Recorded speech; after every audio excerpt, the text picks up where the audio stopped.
आप देख रहे हैं आपका अपना city channel.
Good morning everyone.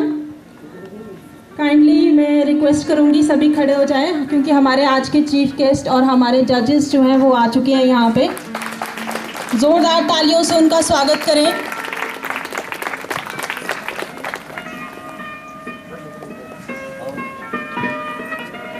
करूंगी कि सभी अपनी अपनी जगह पे खड़े हो जाएं ताकि हम नेशनल सॉन्ग के लिए एक बार खड़े हो जाएं और नेशनल सॉन्ग हम एक साथ गाएं।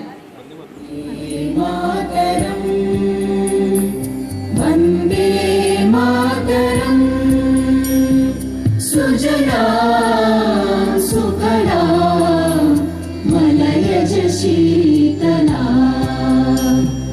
सस्य श्यामला मातरम वंदे मातरम शुभ्र ज्योत्स्ना पुलकितयामिनी कुसुमित ध्रुमदल शोभिनी सुहासिनी सुमधुर भाषिणी सुखदां वरदां मातरं वन्दे मातरं वन्दे मातरम्।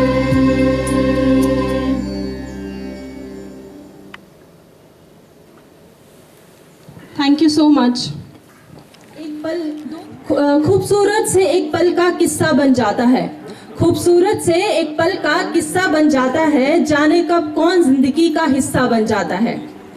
कुछ खास लोग मिलते हैं जिंदगी में, कुछ खास लोग मिलते हैं जिंदगी में, जिनसे कभी ना बिछड़ने वाला रिश्ता बन जाता है। आदर, अभिनंदन, आभार, नमस्कार, hello and very good morning ladies and gentleman. A very warm welcome to this absolutely wonderful, beautiful and auspicious day that brings together so many special people like you. I am Sugandha Mahajan and today I and my friend Mobina have the pleasure for being your hostess for this day today. आज के इस programme की शुरुआत मैं करना चाहूंगी आप सबका district level talent search programme में, जहां पर हम 13 ब्लॉक से आए हुए क्लास 9 टू क्लास 12 के स्टूडेंट्स का टैलेंट ढूंढेंगे। मैं स्वागत करना चाहूंगी हमारे respected DPO sir Shri Suman Minhas जी का, मिसेस नम्रता शर्मा जी का जो कि आज के इस इवेंट के ऑर्गेनाइजर हैं, डाइट के सभी टीचिंग और नॉन टीचिंग स्टाफ का, 13 ब्लॉक से आए हुए सभी रिस्पेक्टेड टीचर्स और उनके साथ आए हुए स्टूडेंट्स का, और मैं यहाँ पे स्वागत करती हूँ मेरे साथ प्रशिक्षण ग्रहण कर रहे मेरे साथी ट्रेनीज का। कहते हैं कि किसी भी शुभ कार्य को करने से पहले हमेशा भगवान को याद किया जाता है। आइए हम भी इस भारतीय संस्कृति के अनुसार दीप प्रज्वलन के साथ इस कार्यक्रम का शुभारंभ करते हैं। I request our DPO sir and all the teachers to come forward for the lamp lighting.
अब मैं हमारे संस्थान की छात्राओं से अनुरोध करती हूं कि वे बैच लगाकर हमारे आज के मुख्य अतिथि और हमारे बाहर से आए हुए अतिथियों का सम्मानित करें बैच लगाकर।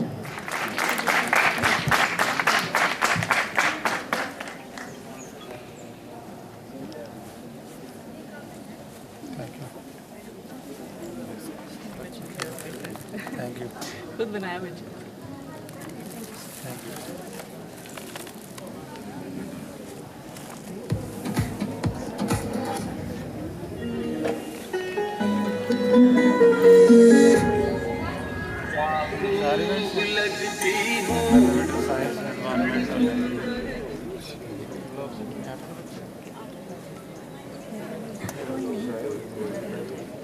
है ना? हाँ, भुवन मैडम है ना मेरी बात।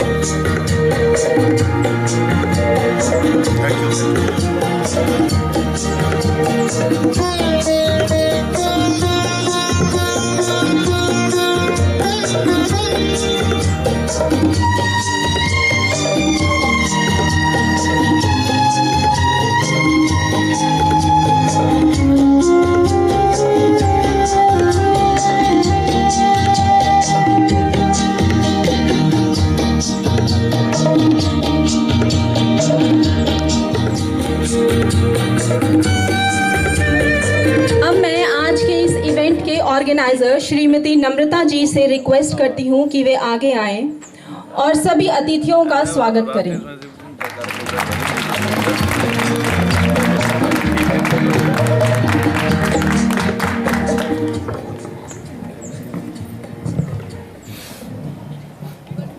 जजेस साहिबान, विभिन्न स्कूलों से आए सम्माननीय अध्यापक साथियों, डाइट फैकल्टी और प्यारे बच्चों, आज के इस इवेंट का मोटिव है प्रतिभा को खोजना। जैसे नाम से पता चल रहा है, टैलेंट सर्च। बच्चों के बीच में बहुत सी प्रतिभाएं हैं जो छुपी हैं, वो किसी ना किसी तरह से बाहर निकले अलग अलग एक्टिविटीज़ के थ्रू। बहुत सारी एक्टिविटीज़ बच्चे कर नहीं पाते, उन्हें मौका नहीं मिलता, तो ये टैलेंट सर्च एक मंच दे रहा है बच्चों को आगे आने का। क्रिएटिविटी करने का, क्योंकि क्रिएटिविटी के थ्रू ही यहाँ पर जजमेंट की जाएगी। बच्चे अलग अलग तरह से परफॉर्मेंस करेंगे जिस पर बेस जो है जजमेंट होगी। बच्चों को इस इवेंट के लिए बुलाने का मोटिव ये है, मेन मोटिव है कि अलग अलग सब्जेक्ट्स जो हैं वो बच्चे सिर्फ रटे नहीं बल्कि सीखें। कैसे सीखें? वो उन एनवायरनमेंट, जैसे हमारा सब्जेक्ट है एनवायरनमेंट, तो एनवायरनमेंट से बच्चे जुड़ करके बात करें, एनवायरनमेंट के प्रति जागरूक हों, संवेदनशील हों। मैथ्स और साइंस सब्जेक्ट जो है उससे बच्चा डरे नहीं बल्कि एक्टिविटी बेस्ड जो है वो वहाँ पर अपनी क्रिएटिविटी दिखाएं, उससे बिना डरे हुए परफॉर्म करें। क्योंकि मैथ्स एक ऐसा सब्जेक्ट है जिससे बहुत सारे बच्चे डरते हैं, तो वो डर बच्चों के दिल से दूर होना चाहिए। ये मेन मोटिव है हमारे इस टैलेंट सर्च का। और साथ में लैंग्वेज में हम बहुत सारी कम्युनिकेशन स्किल्स सीखते हैं। मुझे लगता है ये मोटिव आप सबके सहयोग से पूरा होगा। इसके लिए आप सभी का मैं तहे दिल से स्वागत करती हूँ और आभार करती हूँ। Thank you so much. तो अब आज के इस कार्यक्रम की शुरुआत मैं सरस्वती वंदना से करना चाहूंगी। अब मैं हमारे संस्थान की कुछ छात्राओं को यहाँ पे आमंत्रित करती हूँ कि वे आगे आएं और अपने कार्यक्रम की प्रस्तुति दें।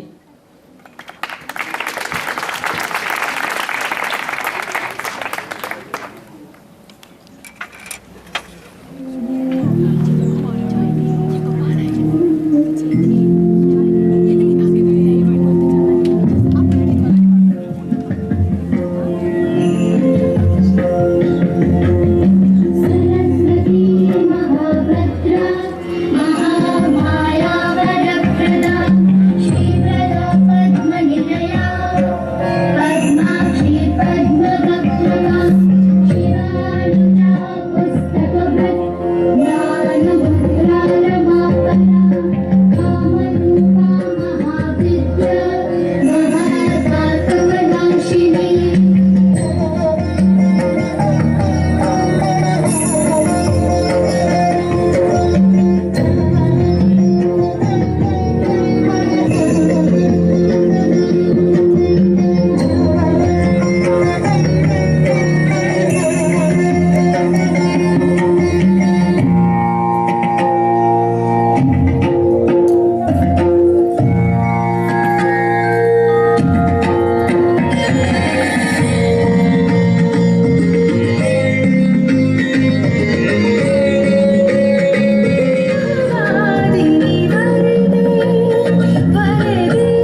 इस इवेंट की बात कर लें। अब आज के इस इवेंट में हमारे जो जजेस रहेंगे वो इस प्रकार रहेंगे।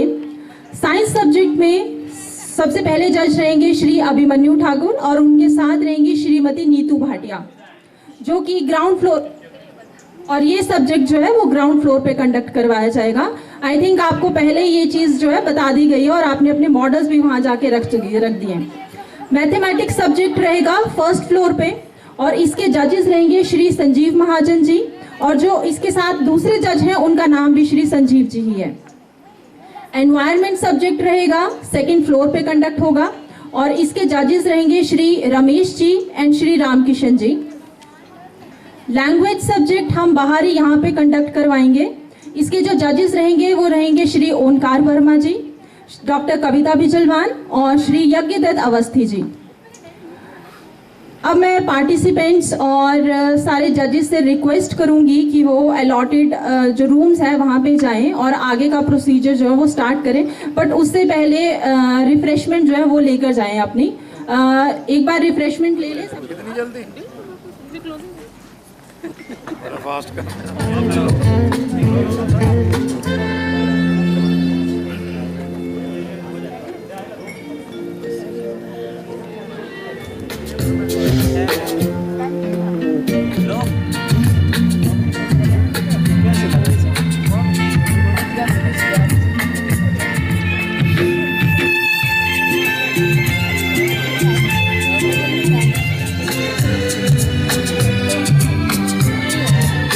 भूलेगा दिल जिस दिन तुम्हें।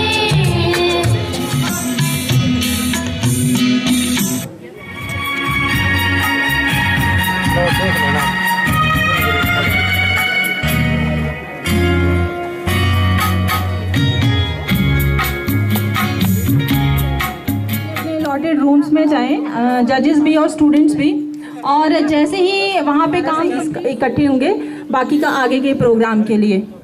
Thank you so much. और अगर आपको किसी भी चीज़ के लिए ज़रूरत पड़ेगी तो हर एक रूम में हमने 2 स्टूडेंट्स की ज़रूरत है, स्टूडेंट्स को भी और जजेस को भी। नमस्कार, मेरा नाम रविंद्र कुमार है। मैं राजकीय वरिष्ठ माध्यमिक विद्यालय लड्डा में बतौर टीजीटी आर्ट्स कार्यरत हूँ। ये निखिल भारती 9th क्लास का स्टूडेंट है और इसने नाउन और आर्टिकल पे ये मॉडल तैयार किया है बच्चे ने। तो अंग्रेज़ी भाषा को आसानी से सीखने के लिए कुछ विकल्प बच्चे ने तैयार किए हैं और मैं इस बच्चे को एस्कॉर्ट करने के लिए यहाँ आया हूँ। कौन सा गहरा ब्लॉग है ना, गहरा ब्लॉग से क्या नाम है आपका? निखिल निखिल। मित्र, ये क्या मॉडल बनाया है आपने, थोड़ा सा हुआ है, क्या बनाया है और क्या इसमें आप बताना चाह रहे हो, इसके बारे में थोड़ा सा एक्सप्लेन करो। मैंने यहाँ पर आर्टिकल और नॉन बनाए हैं। आर्टिकल का प्रयोग अंग्रेजी भाषा की सुंदरता और शुद्धता को बनाए रखने के लिए किया जाता है। आर्टिकल मुख्यतः 3 प्रकार के होते हैं, ए, एन और द। ए का प्रयोग तब किया जाता है जब ए के बाद अगले शब्द के पहले लेटर से कंसोनेंट साउंड आ रही हो। एन का प्रयोग वहाँ किया जाता है जब एन के बाद अगले शब्द के पहले लेटर से वोवल साउंड आ रही हो। दा का प्रयोग तब किया जाता है जब दा के बाद अगला शब्द प्लूरल नाउन हो या यूनिवर्सल नाउन हो। ये मैं गवर्नमेंट सीनियर सेकेंडरी स्कूल का विद्यार्थी हूँ। गवर्नमेंट सीनियर सेकेंडरी कौन सा? लड्डा स्कूल। तो आप ये जो है वो कंपटीशन ब्लॉक लेवल पे फाइट करके वहाँ से सिलेक्शन के बाद यहाँ पे पहुँचे हो, है ना? यस। हाँ, ब्लॉक लेवल पे हुआ ना ये। हाँ। तो ये मैंने नॉन को आसानी से समझने के लिए की है। हाँ, जैसे फॉर एग्जाम्पल जैसे proper noun are word for specific things, people and places. Common noun are word for types of people and places. Singular non refer to a one person, place, things or idea. Plural noun refer to a more than one person, place, things or idea. Countable noun can be counted, जिन्हें हम गिन सकते हैं। cannot be counted, जिन्हें हम गिन नहीं सकते हैं। material noun भी इसी में आ जाता है। collective noun refer to a group of things as one whole. Abstract noun, something that you cannot perceive with your five senses.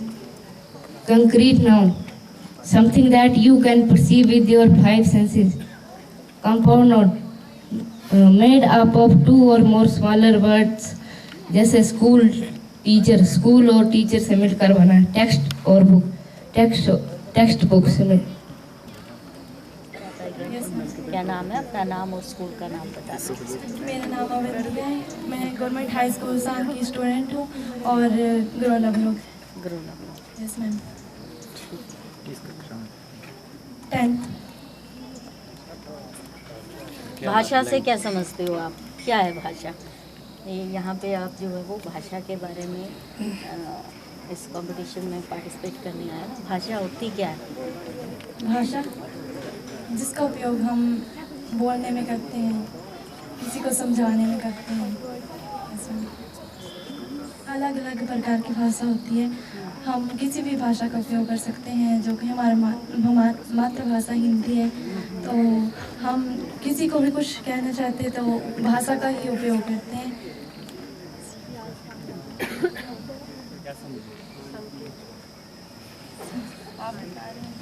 क्या बता दूँ? इन्होंने बोला नहीं। भाषा बोलते हैं, मैंने संकेत में आपसे पानी मांगा, तो आप समझते हैं। तो लैंग्वेज बोल के, लिख के और संकेत के साथ भी यूज़ किया। जैसे आप किसी चौराहे पे जा रहे हैं, वहाँ पे लाइट्स लगी हुई हैं, है ना, रेड है, येलो है, ग्रीन है, तो कोई कुछ नहीं बोल रहा है, लेकिन गाड़ी क्यों रुक रही है? रुक जाती है ना गाड़ी, जब जो है वो रेड लाइट जलती है तो गाड़ी रुक जाती है ना? शिक्षा हमारे जीवन के लिए बहुत आवश्यक है। शिक्षा के बिना हमारा जीवन पशु के समान है। जीवन में कभी भी आगे बढ़ने या सफलता पाने के लिए हमें शिक्षा की ज़रूरत है।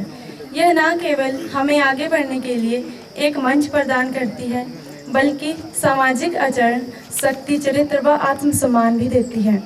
यूँ तो शिक्षा का संबंध ज्ञान विज्ञान के विकास, मनुष्य के व्यक्तित्व व चरित्र के निर्माण के साथ हमेशा से जुड़ा रहता है, परंतु वास्तविक युग में जब शिक्षा का प्रबंध करना राज्य का उत्तरदायित्व हो गया था, तब शिक्षा पाना हर युवक व बालक का अधिकार हो गया था। शिक्षा का संबंध नौकरी अथवा व्यवसाय से जोड़ दिया गया था। विद्यार्थी का तो इसके साथ सीधा संबंध था और इसकी कमियों की सजा उन्हें ही ज़्यादा भोगनी पड़ती थी। शिक्षित होने से हम सामाजिक तथा मानसिक रूप से जागरूक होते हैं तथा अपने अंदर आत्मविश्वास भी विकसित करते हैं और चरित्र के निर्माण में भी मदद करते हैं। शिक्षा से हम स्वयं का ज्ञान ही प्राप्त करते हैं। यह हमारी एक ऐसी पूंजी है जिसका उपयोग हम दुनिया के किसी भी क्षेत्र में कर सकते हैं। यह हमें सही मार्गदर्शन देती है, जिससे हम कभी भी गलत रास्तों पे नहीं जा सकते हैं। बहुत बढ़िया। बच्चे और बड़े की मुस्कान के बारे में, या फिर बच्चे की मुस्कान में क्या, बच्चे की और बड़ों की मुस्कान में क्या फ़र्क होता है? वो बच्चों की मुस्कान जैसे उनकी खुद की मुस्कान जैसे बचपन में, और बड़ों की मुस्कान जैसे वो जैसे हंसते हैं, और बच्चे जो हंसते हैं वो अपने अंदर से खुशी से, पूरी खुशी से हंसते हैं। और जैसे बड़े वो कोई भी बात पे जैसे भी। पद्य और गद्य में क्या अंतर है? पद्य और गद्य सर, पद्य पाठ को बोलते हैं और गद्य को भी।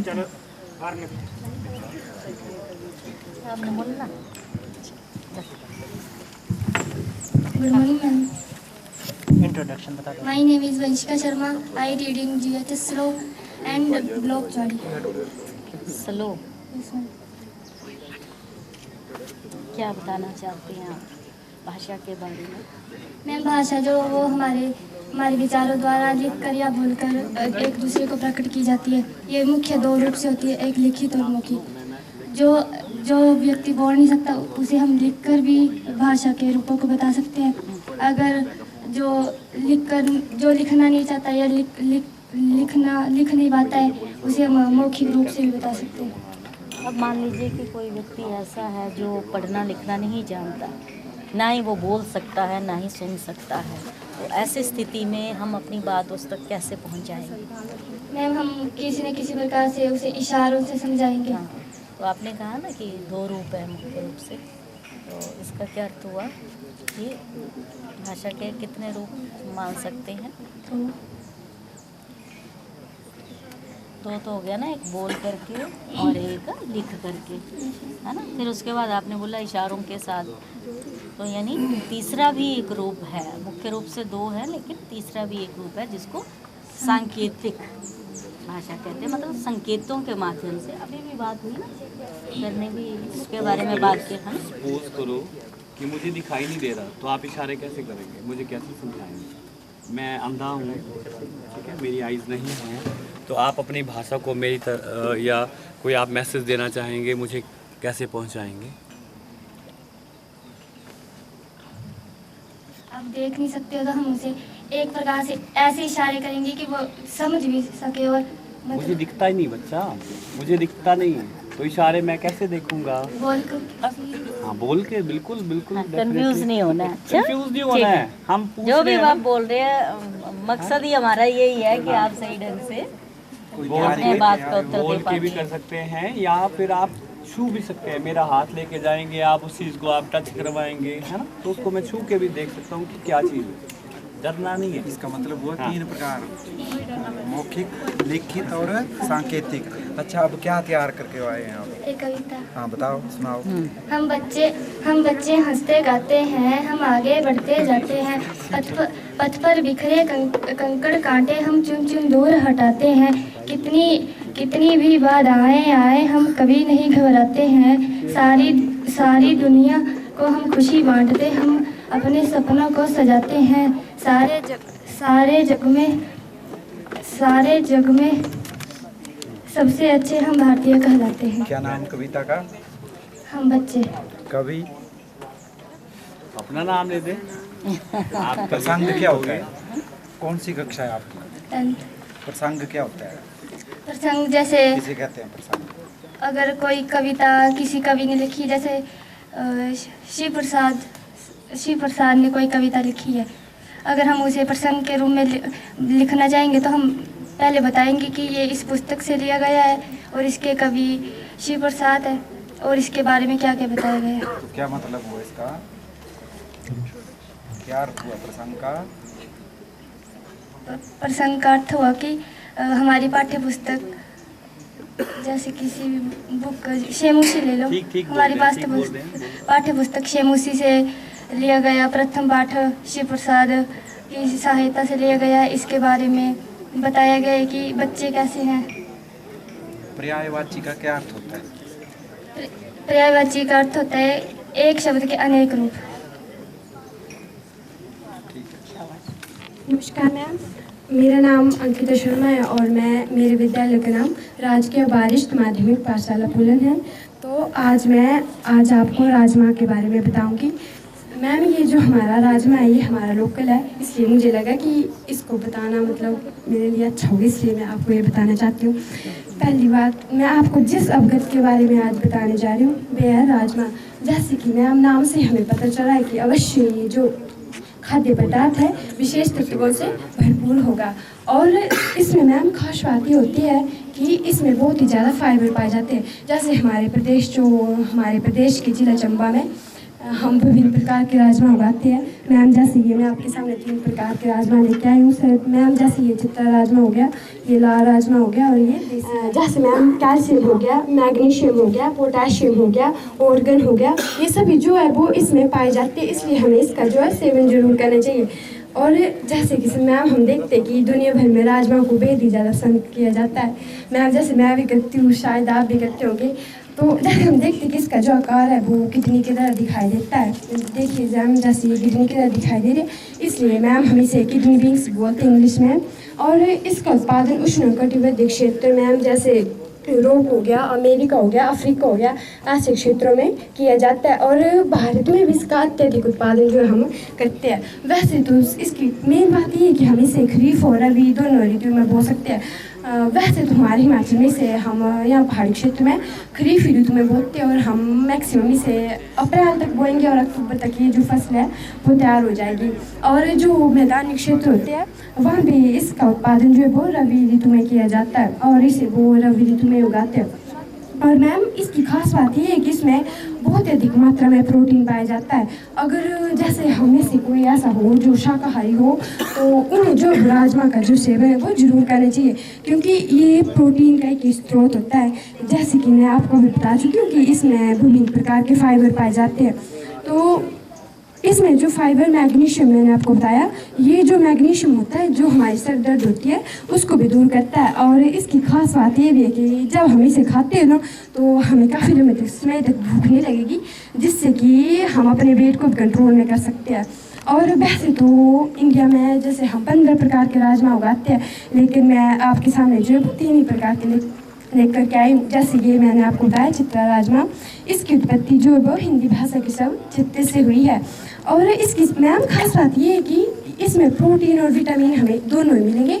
और इसका उत्पादन सिर्फ हिमाचल में ही किया जाता है, हिमाचल में इसे उगाया जाता है, इसलिए हमें इसका सेवन जो है जरूर करना चाहिए। जैसे मैम ये दूसरा राजमा हो गया लाल राजमा, इसे हम कुकता आलू राजमा भी कहते हैं, क्योंकि इसे पहले कुकती में उगाया जाता था, फिर उसके बाद अन्य स्थानों में भी इसे उगाया जाने लगा।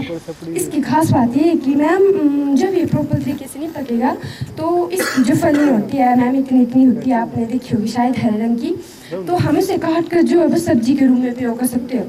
अगर ऐसा हो कि हम इस चाहे हम तो हम इसे दाल के रूप में जो प्रयोग करेंगे। वैसे तो हम देखते हैं कि परंपरागत हिमाचल में इसकी खेती होती थी, लेकिन आज वैज्ञानिकों की मदद से हम इसे निचले क्षेत्रों में भी उगा पा रहे हैं और उसका अच्छा उत्पादन हो रहा है। और मैम राजमा खाने के फ़ायदे इसके हमें हमारे लिए बेहद ही ज़्यादा ज़रूरी है। पहला तो ये कि हमें इससे स्वास्थ्य पर तक रहते हैं, हमारा जो स्वास्थ्य है वो इससे जो वो ठीक रहेगा। और जो हमारा ब्लड शुगर लेवल होता है ये इसे कंट्रोल करने में मदद करता है। और जो मैम हमारा जो राजमा है ये कैंसर को रोकने की क्षमता भी रखता है, इसलिए हमें इसका जो वो सेवन जो वो जरूर करना चाहिए। और इसकी मेन बात ये है कि जब हम इसे खेतों में उगाते हैं तो जब इसको खेतों में उगाएंगे तो इस मिट्टी जो होगी उसकी जो उत्पादकता होगी वो और बढ़ जाएगी। वैसे तो हम राजमा को ऐसे है कि उखाड़ लेंगे और फिर उसके बाद उसे सुखा वगैरह कर फिर तैयार कर देंगे, लेकिन हमें ऐसा नहीं करना चाहिए, क्योंकि राजमा की जो जड़ी होती है उसमें बहुत ही अधिक मात्रा में जो नाइट्रोजन पाया जाता है, अगर जो कि अन्य फसलों के लिए भी महत्वपूर्ण है। अगर इसके बाद हम कोई और फसल बोएंगे तो उसके लिए बहुत ही ज़्यादा लाभदायक होगा, इसलिए हमें इसे काटना चाहिए। और एक थोड़ा सा राजमा, ये राजमा शब्द जो है कहीं राजाओं से संबंधित तो नहीं है, क्यों लिया गया? जैसे कि नाम से ना ऐसे दालें बोलते हैं हमारे के लिए, लेकिन इसके लिए राजमा क्योंकि मैम जो सभी दालें होती है उसमें ये विशेष है, सबसे ज़्यादा लोग इसे बेहद ही ज़्यादा पसंद करते हैं। और हम अपने दैनिक जीवन में देखते हैं कम से कम जो भी हम बाजार से वस्तु लेंगे खाद्य पदार्थ की, मैम दाल रोटी चावल जो भी हम खाएंगे मैक्सिमम उसमें केमिकल होता है। लेकिन ये जो हमारा राजमा है इसे हम जैसे पहाड़ी क्षेत्रों में बिल्कुल ही प्राकृतिक तौर से उगाएंगे, इसमें कोई भी मिलावट नहीं है। मैम जो गाय को आकार बड़ा भी होता है इससे? नहीं मैम ये बड़ा आकार है इसका और ये छोटा है, इतना ही होता है मैम। इससे एक राजमा होता है जो इससे बड़ा होता है। तो हम इसे प्राकृतिक तौर से उगाते हैं, कोई भी इसमें खाद वगैरह हम नहीं डालेंगे। और इसकी बात ये भी कि हमारे खेतों में तो मैम पता नहीं होगा कि रासायनिक तरीके से खेती किस तरह से की जाती है, तो इसलिए हम ये रासायनिक तौर से नहीं उगाते, इसकी मेन बात ये भी है। और दुनिया भर में इसे बहुत ही ज़्यादा पसंद किया जाता है, मैम आप भी कहते होंगे, इसलिए मैं चाहूँगी आपने इसकी बहुत सी प्रॉपर्टीज़ बता दी, लेकिन ये राजमा जो हैं इनके जो मेडिकेटेड साइड में जब आजकल ब्लड शुगर की बात करें तो उनको बिल्कुल मना कर देते हैं कि इसको नहीं खाना चाहिए। नहीं सर ऐसे तो नहीं, जब होगा तो नहीं, शुगर वालों को ये बिल्कुल मना किया जाता है कि इसका सेवन ना करें, क्योंकि आपकी शुगर को ये हाइक कर देता है। तो क्या रीज़न रहते हैं उसमें? मैं जैसे आपको बता चुकी हूँ इसमें फाइबर होते हैं और ये जो हमारा शुगर होता है उसको सर लेवल करने में कंट्रोल करने में भी मदद करेगा ये, तो इसलिए फिर वो मना क्यों किया जाता है? अगर ये कंट्रोल करता है शुगर को, अगर फाइबर को ये मेंटेन सर ऐसा हो करता सकता है कि इसकी जो प्रकृति है वो थोड़ी भारी होती है, जो सर ज़्यादा बीमार होते हैं उनके लिए मना कर दिया जाता है, तो शायद ऐसा हो सकता है कि उनके लिए मना किया गया हो। पर लेकिन जो हमारा जो ब्लड शुगर लेवल है, आपके दिमाग में ऐसा क्यों आया कि राजमा को भाषा के इवेंट में जोड़ा जाए? राजमा का क्या अर्थ है और ये आपको किसने सलाह दी कि राजमा दिया जाए? ये हमारे सर ने मुझे बताया कि आपको कुछ ऐसी चीज़ लेनी है जो हमारे जो भरमौर है वहाँ से रिलेटिव हो, जो उसकी लोकल हो। इसका भाषा में क्या महत्व है? राजमा का क्या अर्थ है? सर जैसे कि मैंने आपको बताया कि ये सभी दालों में विशेष है, इसलिए इसे हम इसे राजमा कहते हैं। नहीं, इसके शब्द का अर्थ बताओ मुझे। राज सर राजा और माह तो सर दाल होगी, माह सर इसके दाने। इसका अर्थ करो। समास पढ़े हैं आपने? हाँ, तो समास की दृष्टि से राजमा का अर्थ बताओ और वाक्य भी बनाओ। सर राजमा, सर राज का अर्थ हो गया कि इसे कम से कम भी हम कौन सा समास है राजमा में? द्विगु। ठीक है, thank you sir. I'm Avantika Thakur of class 10th, and I am good morning ma'am, and I am Aditi Thakur of class 10th. We are from Government High School Frodka, block Banikhet. Ma'am आज हम ये preposition पे एक model लेकर आए हैं। तो ma'am हमने सोचा कि प्रेपोजिशन एक ग्रामर का पार्ट है, तो हमने सोचा कि स्टूडेंट्स को जो होती है वो इसके अंदर बहुत मतलब तकलीफ़ क्या बोल सकते हैं मैम, मतलब ऐसे कई वर्ड्स है इसके अंदर जो मतलब हम बता सकते हैं कि लोगों को कन्फ्यूज, हम एक खुद स्टूडेंट हैं तो हम सोचते हैं कि, तो हमने सोचा कि थोड़े मतलब इस मॉडल के ज़रिए हम अपने विचार बता सकें मैम, और एग्जाम्पल्स के थ्रू प्रेपोजिशन को ईजीली वे में लेके जाएँ और अच्छे से इसको रिप्रेजेंट करें। तो मैम हमने ये प्रेपोजिशन के मॉडल इसके अंदर 3rd पेज पे हमारे जो मॉडल यहाँ यूज़ कर रहे हैं हमने मॉडल में प्रेपोजिशन वो लिखे हैं। तो मैम सबसे पहले है हमारा अवे। तो मैम अवे जो है, अवे का मतलब ही होता है दूर। सो मैम हम ये कोई भी एग्जांपल ले सकते हैं, जैसे कि ये रोड है तो मैम हम बोल सकते हैं कि तो मैम हम ये भी बोल सकते हैं कि this boundary is around this whole area. And ma'am across का मतलब होता है आर पार। तो मैम ये जो रोड है तो मैम ये रोड के आर पार खड़ा है, तो मैम हम बोल सकते हैं this man is standing across the road. Ma'am फिर नेक्स्ट है बिसाइड। तो मैम हमने बिसाइड ये यहाँ यूज़ करा है मैम, तो हम ये बोल सकते हैं कि this pond is beside this shed. And ma'am next है हमारा बिटवीन। सो मैम हमने यहाँ 2 चेयर्स रखी है एंड इसके बीच में, बिटवीन का मतलब ही बीच में होता है, तो हम बोल सकते हैं कि this cat is between these 2 chairs. And ma'am हमारा नेक्स्ट है बिहाइंड। बिहाइंड का मतलब है पीछे। हमने यहाँ जैसे फेंसेस रखी है, फेंसेस के पीछे हमने जो है वो एनिमल्स रखे हैं, तो हम बोल सकते हैं कि these animals are behind the fences. Ma'am हमारा नेक्स्ट है बिलो। मैम बिलो हमने यहाँ जैसे एक एनिमल रखा है, तो मैम हम ये बोल सकते हैं कि बिलो मतलब नीचे। तो मैम ये this animal is below the tree. And ma'am हमारा नेक्स्ट है close to. Ma'am close to होता है पास में, तो मैम हमने यहाँ क्लोज टू ये एग्जांपल इधर रखा है, तो मैम हम बोल सकते हैं कि this house is close to the tree, या मैम ये बोल सकते हैं कि this house is close to the pond. Ma'am next है हमारा फार। तो मैम ये हमने इधर 2 मतलब मैम, और आगे है इन। मैम जैसे हमने यहाँ इन रखा हुआ है तो हम बोल सकते हैं कि these fishes are in the pond. फिर आगे है इनसाइड। मैम जैसे हमने ये मैम हम बोल सकते हैं these animals are in the shed. आगे मैम इनटू है, जैसे यहाँ पे घर है और इसके हम बोल सकते हैं इसको कि this man is into the house.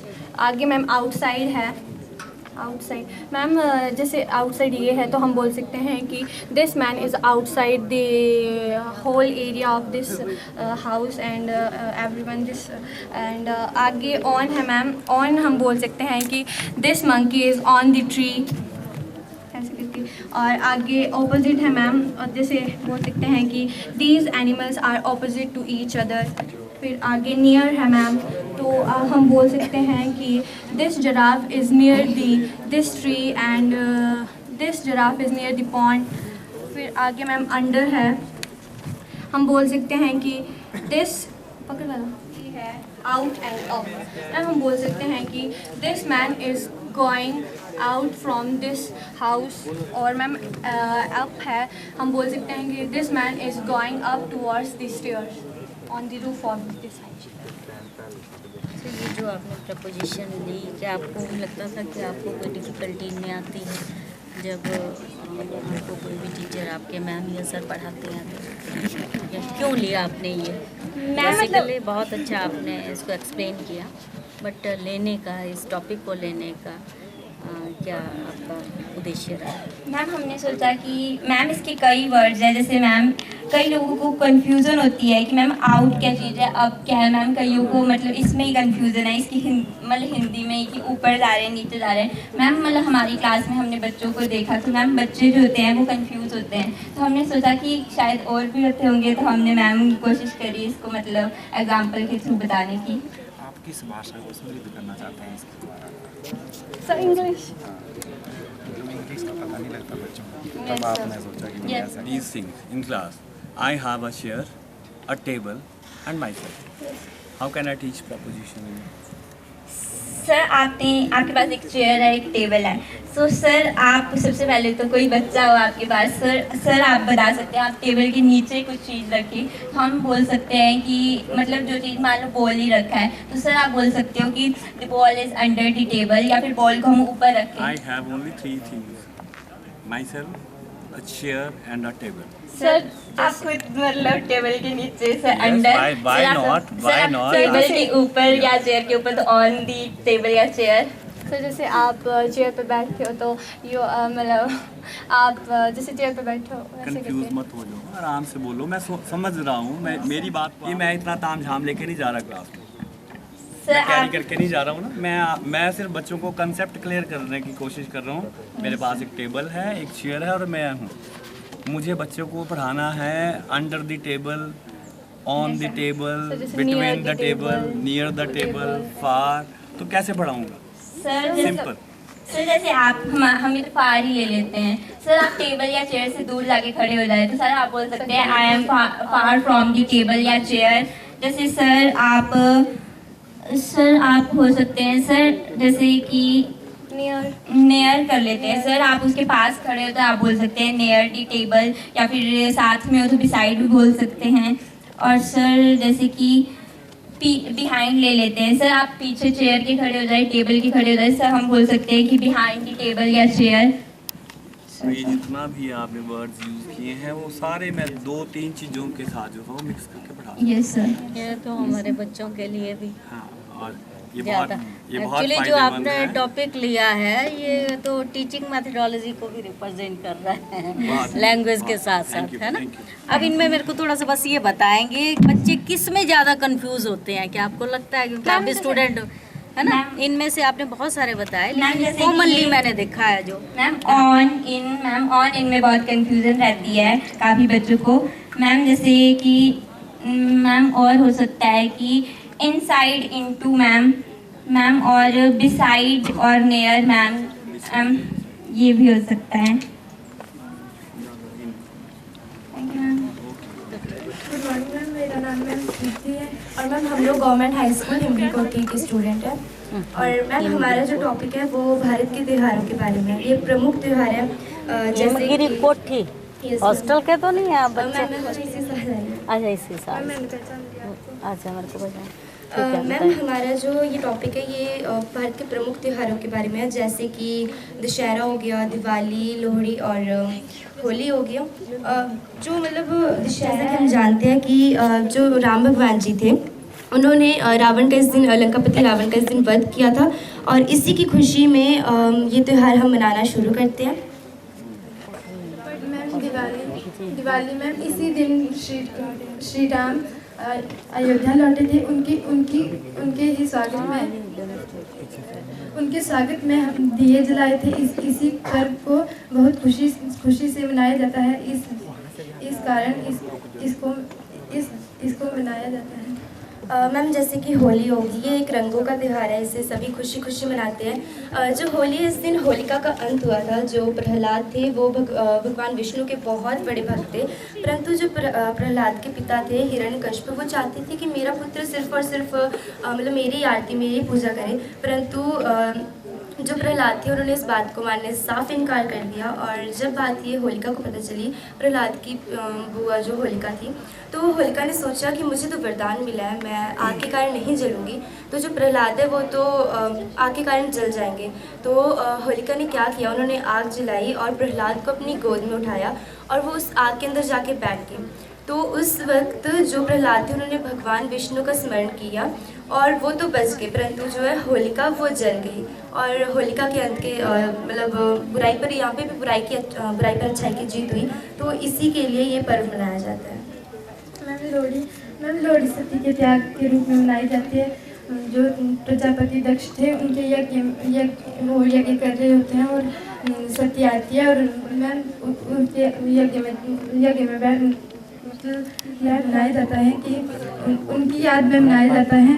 और इस दिन अग्निदेव श्री कृष्ण और आदिशक्ति की पूजा की जाती है। और लोहड़ी को मकर संक्रांति के पहले दिन मनाया जाता है। मैम जो होली है उस दिन हम श्री विष्णु जी की पूजा करते हैं। जो दशहरा है उस दिन हम लक्ष्मी माँ, दुर्गा माँ और भगवान श्री रामचंद्र जी की पूजा करते हैं। और मैम जो दिवाली है उस दिन भी हम लोग लक्ष्मी माँ, दुर्गा माँ और भगवान रामचंद्र की पूजा करते हैं। आपका कौन सा विषय है, कौन सा सब्जेक्ट है? किस भाषा का सब्जेक्ट है? हाँ, तो हिंदी है। तो लोहड़ी, दशहरा, दिवाली, होली, तो व्याकरण की दृष्टि से ये क्या चीज़ है? क्या है? हमने ये सोचा क्योंकि ये एक प्रमुख त्यौहार है, इन्हें सभी लोग बहुत खुशी खुशी से मनाते हैं। मैं बोलता हूँ इसमें, इस भाषा की दृष्टि से इसमें क्या लाभ है हमें? दशहरा, होली ये तो हमने मना ली, सबको पता है, कहानी भी पता है, दिवाली का पता है, होली का पता है, तो क्या फ़ायदा है इसका? सर फ़ायदा ये है कि मतलब कुछ लोग जो है मतलब बहुत से लोग हैं, लेकिन जो कुछ लोग हैं वो इस दिन बहुत सारी बुरी आदतें छात्रों के लिए क्या फ़ायदा है? पढ़ने वाले बच्चों को क्या फ़ायदा है, क्या लाभ है निबंध से? मान लो दशहरा है, दिवाली है, तो छात्राओं को ये है कि जैसे दशहरा हो गया, दिवाली हो गया, बहुत सारे पटाखे जलाते हैं, लेकिन ज़्यादा पटाखे जलाने भी हमारे प्रदूषण के लिए पढ़ने से क्या तात्पर्य है? नहीं, निबंध जो सर का मकसद है पूछने का वो ये है कि दिवाली का, दशहरा का या कोई अन्य है तो उसका क्या फ़ायदा रहता है, क्या उसके निबंध के पीछे क्या उद्देश्य है हमारा, हम निबंध क्यों सिखाते हैं बच्चों को, क्यों लिखते हैं? मैम ताकि बच्चों को जो इसके बारे में और चीज़ें पता हो सके, क्योंकि कुछ एक बच्चे होते हैं उनको मतलब ज़्यादा पता नहीं होता है कि होली, दशहरा, दीपावली और लोहड़ी क्यों मनाते हैं, तो उनको ज़्यादा ये भी ठीक है। अच्छा ये बताओ ये कौन से शब्द हैं? लोहड़ी, दशहरा, दिवाली, व्याकरण की दृष्टि से क्या है ये? सर्वनाम है, संज्ञा है, विशेषण है, विशेषता है, क्या है, क्रिया है, ये बताओ। सर उसकी दृष्टि से सही मतलब विशेषण भी, क्योंकि इसमें इनके मतलब गुण वगैरह विशेषता बताई जाती है। संज्ञा इसलिए मैं बोलता हूँ सर है मैं गलत कर रहा हूँ सर, क्योंकि जो लोहड़ी शब्द है उसमें एक विशेषता है। लोहड़ी शब्द में जो ल का शब्द मतलब होता है वो लकड़ी से होता है, ओ का मतलब यानी कि गो यानी कि जो सूखे उपले होते हैं उनसे होता है, और री का मतलब रेवड़ा से होता है। तो मतलब एक विशेषता है कि मतलब एक ही शब्द में हमारे तीन शब्द आ रहे हैं। और दशहरा बुराई पर अच्छाई की जीत होती है, होली एक रंगों का त्यौहार होता है। मैं पूछ रहा हूँ ये संज्ञा है कि सर्वनाम है कि विशेषण है या क्रिया है? ये गलत बोल रही हैं आप। डरो मत। व्याकरण की दृष्टि से ठीक हो आप, बोलो शाबाश। आपको पता है पर आप थोड़े से घबरा गई है ना, कोई बात नहीं। अब ये भारत तो क्यों डरना नहीं है। हाँ। एक पंक्ति बोलो मुझे दशहरे का, एक पंक्ति बोलो, एक लाइन सुनाओ। दशहरा हमारे भारत का एक प्रमुख त्यौहार है। दशहरा हमारे भारत का प्रमुख त्यौहार है। इसमें कौन कौन से संज्ञा शब्द आए?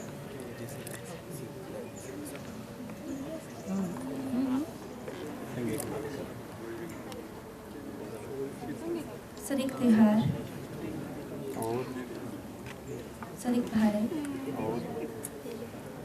और सर एक दशहरा।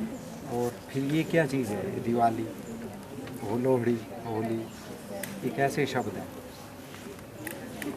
ये जो चित्र बने हैं अलग अलग, ये क्या है? ओखली है, ऐसे कृष्ण है, राधा है, ये क्या है? ऑरेंज है। अब यहाँ क्या हुआ? ऑरेंज कलर क्या हुआ यहाँ पे? संज्ञा, सर्वनाम, विशेषण क्या प्रकट करता है ये? कि कैसे ये भारत के झंडे का होता है तो मैट ठीक है की बात कर रहे हैं और भारत के त्योहारों की बात कर रहे हैं, और मुझे जहाँ तक दिखाई दे रहा है आपने सिर्फ और सिर्फ हिंदुओं के ही त्योहारों को जो है वो यहाँ पे वर्णित किया है, जबकि भारत जो है वो अनेकता में एकता का देश है। तो यहाँ पे बहुत से ऐसे त्यौहार हैं जो मनाए जाते हैं, जैसे ईद है, क्रिसमस है और बहुत से, तो उनको आपने क्यों इसमें शामिल नहीं किया? सर जैसे कि क्रिसमस हो गया, ईद हो गया, सर वो मतलब हम जैसे हिंदू है, वही हमारे जो 4 ये त्यौहार है बहुत ज़्यादा प्रमुख है। वैसे हम आपने ईद भी तो मानते हैं, हम छुट्टी मिलती है आप लोगों को। First of all, thank you so much for giving me this opportunity to introduce myself. So my name is Shabina. I am studying in Government Model Senior Secondary School, Tisa. I belong to Tisa block. Today's my topic is noun. So noun is the name of person, place and things. For example, Sita. Sita is name of a person. So hence we call that it is a noun. And second example is first example is APJ Abdul Kalam. He is our 11th president of India. So APJ Abdul Kalam is the name of person, so hence we call that it is a noun. So second is place, Chamba. It is name of place, so hence we call that it is a noun. Third example is book. It is a name of thing, so hence we call that it is a noun. So name types. First is proper noun, second is common noun, then collective noun, then material noun, then abstract noun. So one by one understanding its kinds. So first is proper noun. Proper noun refers to a particular name of person, place or things. For example, Shimla. Shimla is particular name of place. So hence we call that it is a proper noun. Mohan. Mohan is a proper name of person, so we call that it is a noun. And second is common noun. It refers for a name of a class of person, place or things. For example, man. Man is not specific name of person, so we call that it is a common noun. Girl. Girl is not specific name of person, so we call that it is a common noun. Common noun refers for name of class of person, place or thing. Then collective noun. Collective noun refers for collection of a person or things. For example, team. Team is a group of persons, children, people, and class. Class is a group of children, people. So we call that it is a collection of persons and things. So hence we call that it is a collective noun. And material noun refers for only things. For example, gold. Gold is used for making jewelries, earrings, making rings. So it is a material. Cotton. Cotton is used for making caps, sweaters and socks. So it is a material, so hence we call that it is a material noun. And last is abstract noun. Abstract noun is these things which we cannot see, touch, but we can feel and think. For example, dream. Dream we can think, dream but not see. And third example is honesty. We can feel honesty, not see. So hence we call that it is a abstractive noun. क्या नाम बताया आपने अपना? Shabina. Shabina कौन से kind है noun? Boy is common noun because it is not a proper name of person. Oil. OIL. Sparrow is a proper noun because it is a specific name of anything. Material noun refers for making things. For example, gold. Gold is used for making oil. Soil. Oil. Oil is a proper noun because soil is common noun because soil. Oil are many types, but oil is not a specific name of Water. Water is proper noun. Watch is common noun. The weather is technical. What is the noun in the sentence? Sir, repeat. The weather is technical. Chip chipa. What is the noun? It is used proper noun. It's okay. Thank you. Good. मम नाम पायल अहम एकादश कक्षायां पठामि। मम ब्लॉकस्य नाम सुंदरा अस्ति। मम विद्यालयस्य नाम राजकीय वरिष्ठ माध्यमिक पाठशाला मलाल अस्ति। नमस्कार महोदय, मम नाम आरुषि चौहान। मम विद्यालयस्य नाम राजकीय वरिष्ठ माध्यमिक पाठशाला मलाल अस्ति। अहं नवम कक्षायां पठामि। मम ब्लॉकस्य नाम सुंदरा अस्ति। महोदय, भवतां समक्षे अहं पर्यावरण संरक्षणम् इत्यस्मिन् विषये स्वमतं प्रस्तौमि। यथा विदितं प्लास्टिकस्य उपयोगः पर्यावरणस्य कृते घातकः अस्ति। सर्वप्रथमं पर्यावरणस्य परिभाषा। प्रकृतिः समेषां प्राणिनां संरक्षणाय यतते। इयं सर्वान् पुष्णाति, विविधप्रकारे सुखसाधने च तर्पयति। पृथ्वी, जलं, तेजो, वायु, आकाश च अस्य प्रमुखानि तत्त्वानि। तानेव मिलित्वा पृथक्तया वा अस्माकं पर्यावरणं रचयन्ति। यथा विदितं प्लास्टिकस्य उपयोगः पर्यावरणस्य कृते घातकः अस्ति। पुट्टकं, प्लास्टिक् सूतकानि, मसीयष्टि, कंगतं, केशबन्ध एतानि सर्वाणि विराजन्ते।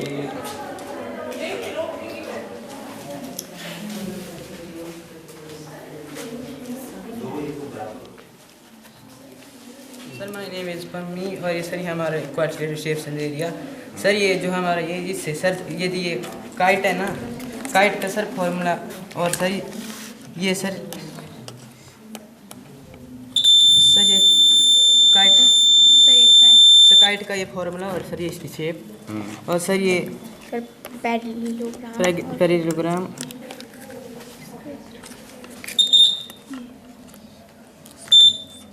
ये स्क्वायर का ये और सर ये स्क्वायर के सर हम फॉर्मूले के साथ इसको टच कर देंगे तो सर ये बता देगा स्क्वायर की शेप दिखा देगा। सर अब रेक्टेंगल के सर फॉर्मूला हम देखेंगे कौन सा है। सर ये रेक्टेंगल का फॉर्मूला इसकी शेप और सर ट्रेपीजियम पहले से हम करेंगे चेक कौन सा सर। ट्रेपीजियम की सर ये शेप इसकी। ओके, ट्रेपेजियम है। फिर चलिए हम पैरेललोग्राम में आते हैं। आपका हिंदी मीडियम है इंग्लिश मीडियम है? हिंदी मीडियम है। पैरेललोग्राम का ये एंगल मैं इसको ए मान लेता हूँ और इसको बी मान लेता हूँ। एंगल ए प्लस कोण ए जमा कोण बी किसके बराबर होगा? और इन कोणों को क्या बोलते हैं वैसे? ए के साथ बी या बी के साथ सी, सी के साथ डी, डी के साथ ए, क्या नाम होता है इनका? कैसे कोण है? आपने मेहनत काफ़ी करी है आपके टीचर ने और आपने मिल करके, कोई ऐसी बात नहीं इसमें। और सबसे बढ़िया ये लाइटिंग कैसे सिस्टम सेट करा हुआ है, वाकई तो मुझे बड़ा अच्छा लगा, है ना। पर अगर आप प्रश्न के उत्तर देने में समर्थ, देखिए मिस वर्ल्ड कौन बनती है? जो सिर्फ देखने में ही सुंदर नहीं होना चाहिए, ये भी होना चाहिए, तभी अदरवाइज ऐसे मैं भी मिस वर्ल्ड बन जाऊँ। मिस नहीं मिस तो ठीक है ना। मिस वर्ल्ड बनती है खतरनाक तरीके का, बड़े ज़्यादा अच्छे उसमें जो है वो उसमें क्राइटेरिया क्वालिफाई करके निकलना पड़ता है। सभी कंटेंट नॉलेज इतना क्लियर होना चाहिए, करंट अफेयर्स का, इसका उसका, नहीं तो ऐसे ही ना। और एंगल बी को जब ऐड किया जाएगा, प्लस किया जाएगा, जमा किया जाएगा कोण ए और कोण बी को, तो उनका योगफल कितना होगा और कैसे होते हैं वो आप ये बता दीजिए। कि एक पूरक कोण होता है ना, अब कोई पूछे कि कैसे होंगे तो हम लोग बोले पूरक। मेरा पूछने का तरीका है कि मैं एंगल का सम पूछ रहा हूँ या एंगल के टाइप्स के बारे में पूछ रहा हूँ। कैसे होते हैं तो मुझे बोलना चाहिए। वैसे पूरक नहीं होते, मैं पूरक एग्जांपल दे रहा हूँ, पूरक। और अगर कितने डिग्री का सम होता है तब मुझे 90 डिग्री बोलना चाहिए। ये ए और बी एंगल कैसे होते हैं नहीं बताया आपने। चलिए ये ए एंगल और सी एंगल को जब प्लस करें, ये ए और सी एंगल कैसे होते हैं, प्लस नहीं करेंगे, ये कैसे होते हैं? ऐसे बनाए ना, इधर इधर इधर अच्छी बनेगी। ये देखिए ए और सी एंगल कैसे होंगे? समान होंगे। ए और सी समान होंगे। क्यों समान होंगे? कोई प्रॉपर्टी इसकी क्या, कोई गुण है या ऐसे ही समान होते हैं? चलिए ठीक है, ये ए और सी समान होते हैं। वैसे आपने मुझे लगता है तुक्का लगा दिया। ये नहीं होते समान। क्यों तो कैसे होते फिर? मैं कौन ए और कौन बी को प्लस कर रहा हूँ तो मुझे क्या इसमें क्या लगेगा कि घबराओ मत ना। सर इनके सभी कौन सा 90 डिग्री के होते हैं। किसके? सर इसकी पक्की बात है? अब आप बहुत गलत हो। Good morning sir. सर मैं नेहा राजकीय उच्च विद्यालय तला शिक्षा खंड सिहुंता की 10वीं कक्षा की छात्रा हूँ। आज मैं यहाँ जिला स्तरीय टैलेंट सर्च इंडिया प्रतियोगिता में गणित विषय से बीज गणितीय सर्वसमिका उप विषय पर अपनी प्रस्तुति देना चाहती हूँ। मेरी प्रस्तुति इस प्रकार है। बीज गणित सर्वसमिका गणित का वह शाखा है जिसमें संख्याओं के स्थान पर चिन्हों तथा प्रतीकों का प्रयोग किया जाता है। इसमें संख्याओं के अलावा प्रतीक जैसे A, B, C या X, Y, Z या क का भी आदि का प्रयोग किया जाता है। बीज गणित का महत्व। बीज गणित का अंकगणित की जो कठिन समस्याएं होती हैं हम उसे बीज गणित की सहायता से सरल कर सकते हैं। यानी जो लोग अंकगणित की कठिन समस्याओं को हल नहीं कर पाते वे बीज गणित की सहायता से उन समस्याओं को सरलता से हल कर पाते हैं। बीज गणित का स्मार्टफोन या कंप्यूटर में भी संचालन है। बीज गणित ज्यामिति व कैलकुलस का विकास करने में भी सहायक है। बीज गणितीय सर्वसमिका एक वह समिका है जिसमें जो अपने सभी मानों के लिए सत्य होती हैं। यानी इसमें लेफ्ट हैंड साइड हमेशा राइट हैंड साइड के मान के बराबर ही होता है, चाहे उसमें चरों का मान कुछ भी हो। बीज गणितीय सर्वसमिका हमारी 2 प्रकार की होती है। 2 चर वाली सर्वसमिका, 3 चर वाली सर्वसमिका। 2 चर वाली सर्वसमिका वह समिका होती है जिसमें 2 चर होते हैं।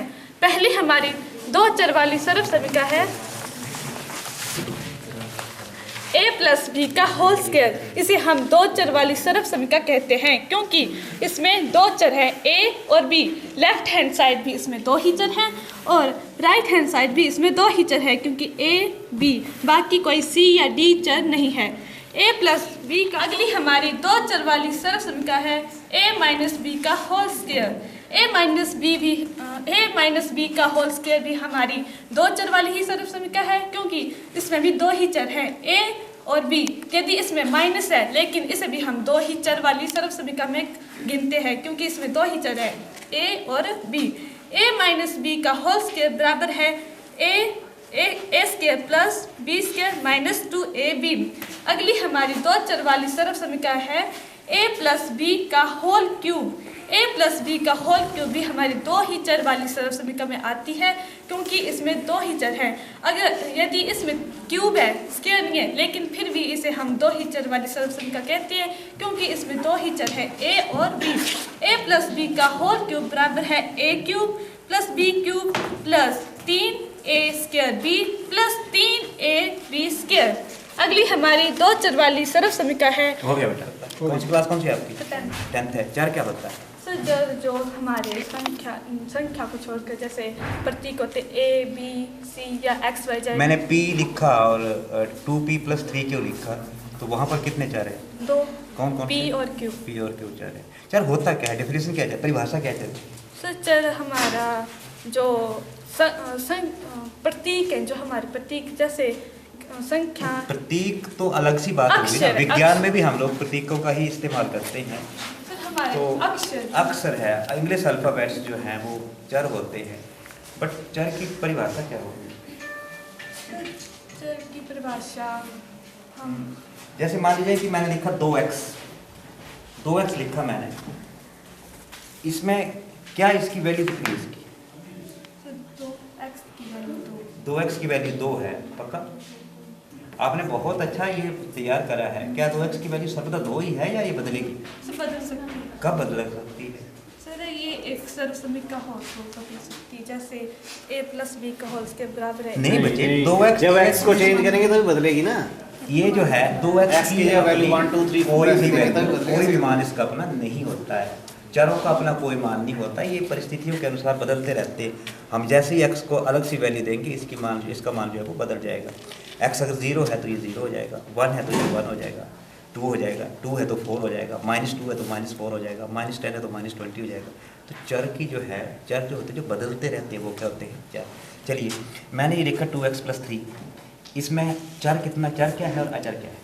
x जो है चर है और 2 और 3 जो है वो अचर है। ये तो गलत हो गया ना, 2x चर है, 2x इज द वेरिएबल, क्योंकि इसके साथ x लगा हुआ है, जिसके साथ x y z a b c p q r लगते हैं वो चर हो जाती है। एंड अचर जो होता है दैट्स अ कांस्टेंट इज, ठीक है। अच्छा ये बताइए कि ये कैसा समीकरण, ये समीकरण, ये बहुपदी लिख देते, चलिए समीकरण लिख देते हैं, कैसा समीकरण है? रैखिक है। रैखिक समीकरण का क्या सेट स्टेटस क्या है, कैसे इसको हम पहचानते हैं कि इसका रैखिक है? ये जो चर की घात होती है वो एक होती। और इसके ग्राफ के बारे में, ग्राफ कैसा होता है इसका? और भी तो इसका एक अपनी आइडेंटिटी है ना, इसका प्रॉपर्टी है ना कि चलिए ठीक है, चर की घात पावर ऑफ वेरिएबल 1 है एंड चर की घात कितनी होती है? एक होती है। आपने बताया ग्राफ कैसा होता है? ग्राफ समांतर। एक अकेला ग्राफ कभी समांतर नहीं हो सकता, किसी x एक्सिस के समांतर हो सकता है, y एक्सिस के समांतर, वो अलग सी बात है। अदरवाइज अकेला ग्राफ किसके समांतर होगा? किसी के भी नहीं। तो रैखिक समीकरणों का जो ग्राफ है वो सीधी रेखा होती है, स्ट्रेट लाइन, ठीक है। अब दोबारा से मुझे लगता है को जल्दी है ना, मैं आपके पास फिर से आपको कुछ लंबा काम है। थोड़ा Sharma. My name is Anamika Sharma. We are from block Sundla. Today we are here on our model. Today we are here on our model on trigonometry part. So first, what is trigonometry? हम trigonometry में क्या जानते हैं? Trigonometry में हम ये trigonometry जो है वो जो हमारे राइट एंगल ट्रायंगल होता है उसके जो साइड्स और एंगल होते हैं उनके बीच रिलेशनशिप को बताता है। ट्राइगोनोमेट्रिक पार्क आप लोगों ने बनाया हुआ है। Yes, sir. क्लास कौन सी है? 10th है। ओके तो पाइथागोरस हाँ तो पाइथागोरस B/H। घबराना नहीं, आपका इंग्लिश मीडियम में हिंदी है। कोस का व्युत्क्रम क्या होता है? हाँ व्युत्क्रम रेसिप्रोकल।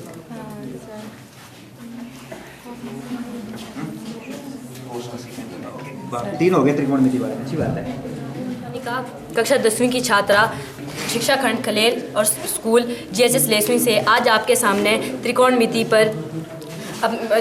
का विषय लेकर आई हूँ। त्रिकोणमिति यानी तीन कोण। त्रिकोणमिति को हम ज़्यादातर समकोण त्रिभुज पर ही इस्तेमाल करते हैं और इस त्रिकोणमिति का हम समकोण पर ही इस्तेमाल करते हैं, जैसे कि किसी पेड़ या इमारत इत्यादि की ऊंचाई याद करने के लिए हम इसका प्रयोग करते हैं। इसके 6 मान होते हैं, sine theta, cos theta, tan theta, cot theta और सीकेंट थीटा और कॉसेकेंट थीटा। और इसे हम याद रखने के लिए एक विधि का प्रयोग करते हैं, SC और इसे याद रखने के लिए हम पंडित बद्री प्रसाद बोले हर हर और इसके हर बोले बटे में इसका ही उल्टा हम हर हर बोले पंडित बद्री प्रसाद, जिसमें P/H परपेंडिकुलर यानी लंब और बटे में हाइपोटनस यानी करंट और कोसेकेंट थीटा का जिसमें B/H जिसमें B लोग ठीक करते हैं भाई साहब को। त्रिकोणमिति चलती ही राइट एंगल ट्रायंगल पे है, ठीक है, बाकी ट्रायंगल पे नहीं हम इसको चलाते हैं। तो त्रिकोणमिति में आपने लिखा है साइन थीटा जो है वो लंब बटा कर्ण होता है, ठीक है। और इसमें और थोड़ा सा याद कर लेना, सोना चांदी दो है, ठीक है ना, तो फिर ठीक चलता है। वैसे आपको टीचर ने आपके बताया होगा। तो ये बताइए कि सीकेंट का रेसिप्रोकल क्या होता है? आपका हिंदी मीडियम है? हिंदी है। सीकेंट का जो है वो व्युत्क्रम क्या, कौन सा कोण होता है? ओके, कोटेजेंट का यानी कि कोट का। हम आते हैं आपके पास। Sir, my name is Saloni from GUSSS Panikhet. So our project is based on probability.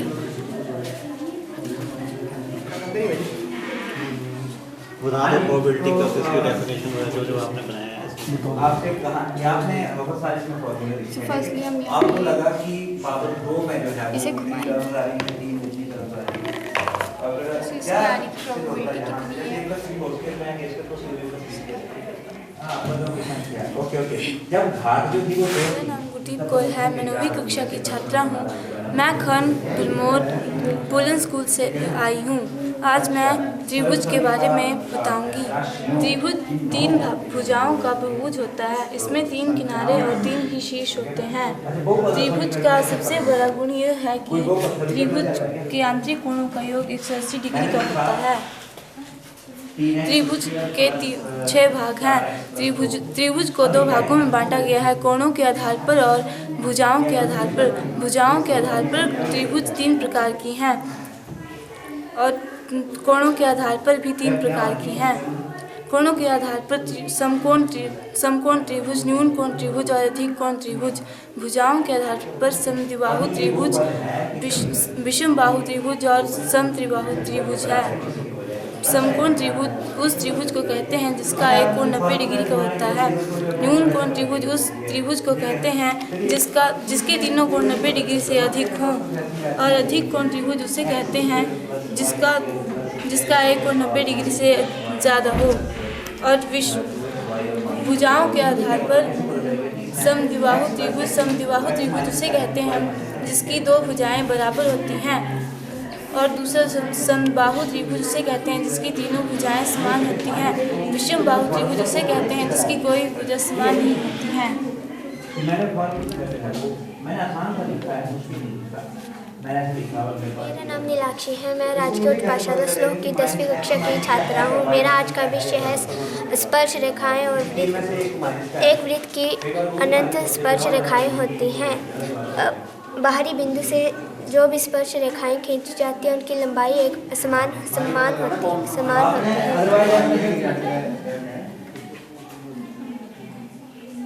है। रेडियस की लंबाई होती है उसके टैन। स्पर्श रेखाएं जो भी होती हैं वो इक्वल नहीं होती, बराबर नहीं होती। ओ से पी तक इसकी लेंथ इतनी है। ओ से टेंजेंट के किसी बिंदु पर जाएंगे तो ये ओ पी जो भी रेडियस है उससे बड़ी होती है। My name is Madhav. My school name is GSS Rungotti. My block name is Grola. मैं आज पाइथागोरस प्रमेय लाया हूँ। पाइथागोरस परिमेय नहीं होना, प्रमेय। पाइथागोरस प्रमेय, परिमेय तो संख्याएं होती है। पाइथागोरस प्रमेय बनाई है। मेरे को कर्ण नहीं बताया तूने अभी तक। मैंने बोला कि कर्ण का नाप तो जरा कितना आता है। बना कर्ण की बात बनी कुछ। ये कर्ण है कहाँ इसमें, ये तो बता। हाँ, ये कर्ण है। अच्छा, ये तेरा कोण देखने के लिए अभी कितनी डिग्री का कोण बन रहा है? 0 है। तेरा कोण ही गुरु जी कहाँ है? चलो कोई बात नहीं, चलिए ठीक है। इसमें निकला कर्ण कुछ कितने सेंटीमीटर आया? मापा आपने? नहीं मापा, क्यों? स्केल नहीं है। नहीं, स्केल इतनी टाइट में इतने सारे स्केल्स हो रहे कि कुछ परफेक्ट स्केल्स। हिंदी में क्या बोलते हैं परफेक्ट स्केल? हिंदी में क्या बोलते हैं?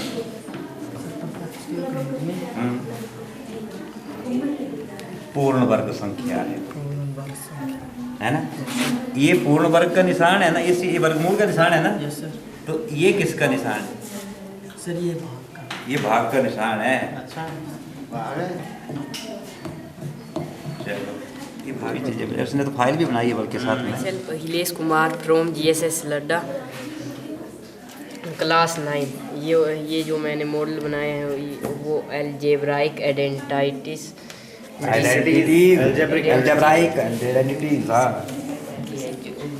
ये 2 बीजीय सर्वसमीकाएँ हैं जिन्हें मैंने ज्यामितीय रूप से सिद्ध किया है। थोड़ा इसको A² + 2AB + B², इसे ज्यामितीय रूप से सिद्ध करना है। तो ये एक वर्ग है जिसकी भुजाएं A + B। तो वर्ग का क्षेत्रफल होता है भुजा का स्क्वायर। तो भुजा A + B है तो A + B का होल स्क्वायर। तो इसके 4 भाग है। अब इनका क्षेत्रफल ज्ञात करना है। तो ये एक वर्ग है जिसकी भुजा A है। तो वर्ग का क्षेत्रफल होता है भुजा का स्क्वायर। तो भुजा A है तो A का स्क्वायर है वो है नहीं। हाँ, फिर हिंदी अंग्रेजी हो गया। क्या रेट इंटेंसिटी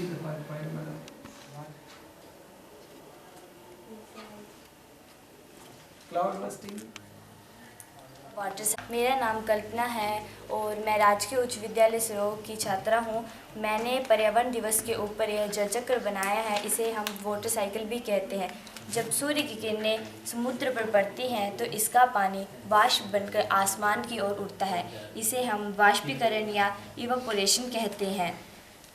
जब पानी पेड़ों में रह जाता है तो वह भी वाष्प बनकर आसमान की ओर उड़ता है। इसे हम वाष्पोत्सर्जन या ट्रांसपिरेशन कहते हैं। यह सब ऊपर जाकर बादल बनाते हैं। जब बादलों में पानी अधिक हो जाता है तो वह वर्षा का रूप ग्रहण कर लेते हैं और पृथ्वी पर गिर जाते हैं। इसे संघनन या कंडेंशन कहते हैं। यह वर्षण होके वर्षा हो जाती है जो पानी बूंदों के रूप में नीचे गिरता है। इसे प्रिस्पिरेशन कहते हैं या वर्षण कहते हैं। देवी 10वीं कक्षा राजकीय उच्च पाठशाला गोंदी की छात्र हूँ। सर, हमने ये मॉडल पावन, पानी, पावक और पर्यावरण की पवित्रता के ऊपर बनाया है, जिसको सर हमने नाम दिया है 5 प्रो।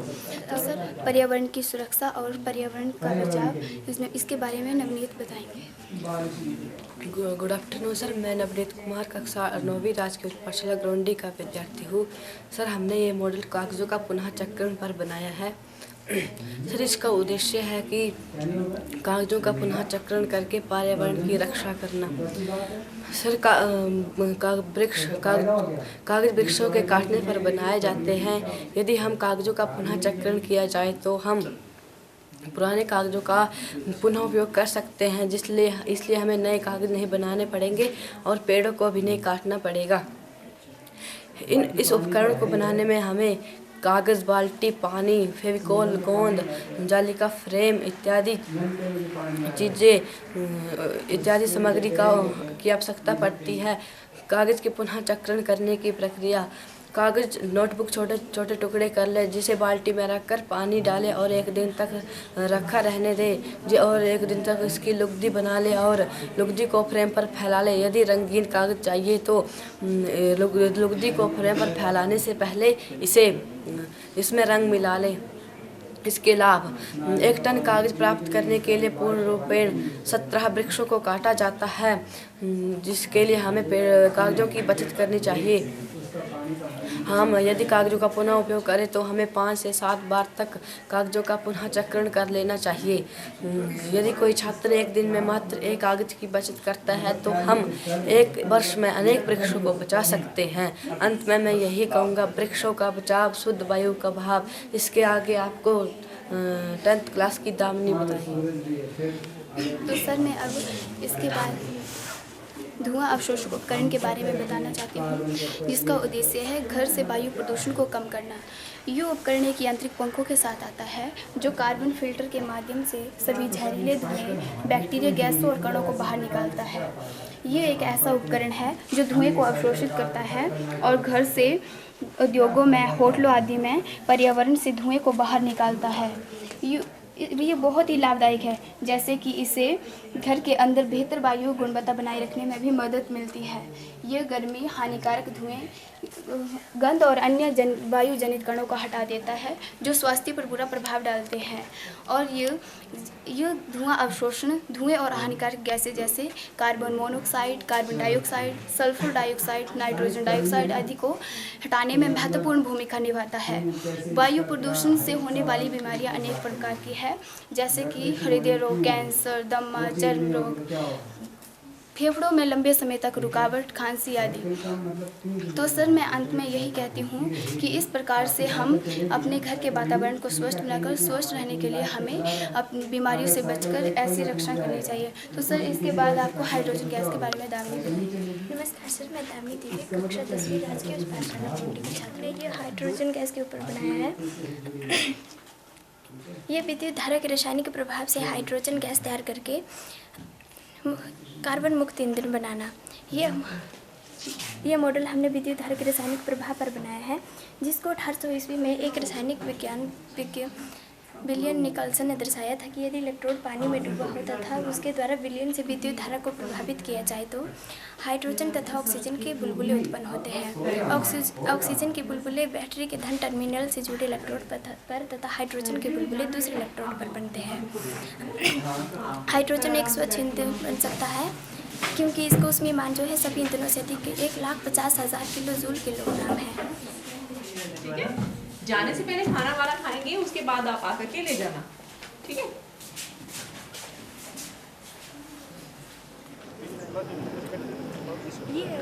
आइए मिलकर सेलिब्रेशन को बढ़ाते हैं और मस्ती की पाठशाला में 4 चांद लगाते हैं। हमारी बहुत ही प्यारी सी परफॉर्मर स्नेहा को मंच पर बुलाते हैं। एक बार जोरदार तालियां स्नेहा के लिए, जोरदार तालियों से आइए अभिनंदन करते हैं। Please welcome Sneha.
Thank you Sneha, बहुत ही शानदार प्रस्तुति रही। तालियां बजती रहे, क्योंकि हौसला तब बढ़ता है जब तालियों में जोश बढ़ता है। आप में से अगर कोई स्टूडेंट यहाँ आके गाना गाना चाहता है, जो भी मॉडल्स जो हैं फर्स्ट पोजीशन पर रहे हैं, थोड़ी देर बाद वो आगे आकर अपने सब्जेक्ट का मॉडल जो है प्रेजेंट करेंगे। साइंस में फर्स्ट पोजीशन पर रहे हैं सुंडला ब्लॉक, जोरदार तालियां हो जाएं। ईवीएस में फर्स्ट पोजीशन पर रहे हैं बनीखेत ब्लॉक। मैथ्स में सलूनी ब्लॉक और लैंग्वेज में फर्स्ट पोजीशन पर रहे हैं Sundla block.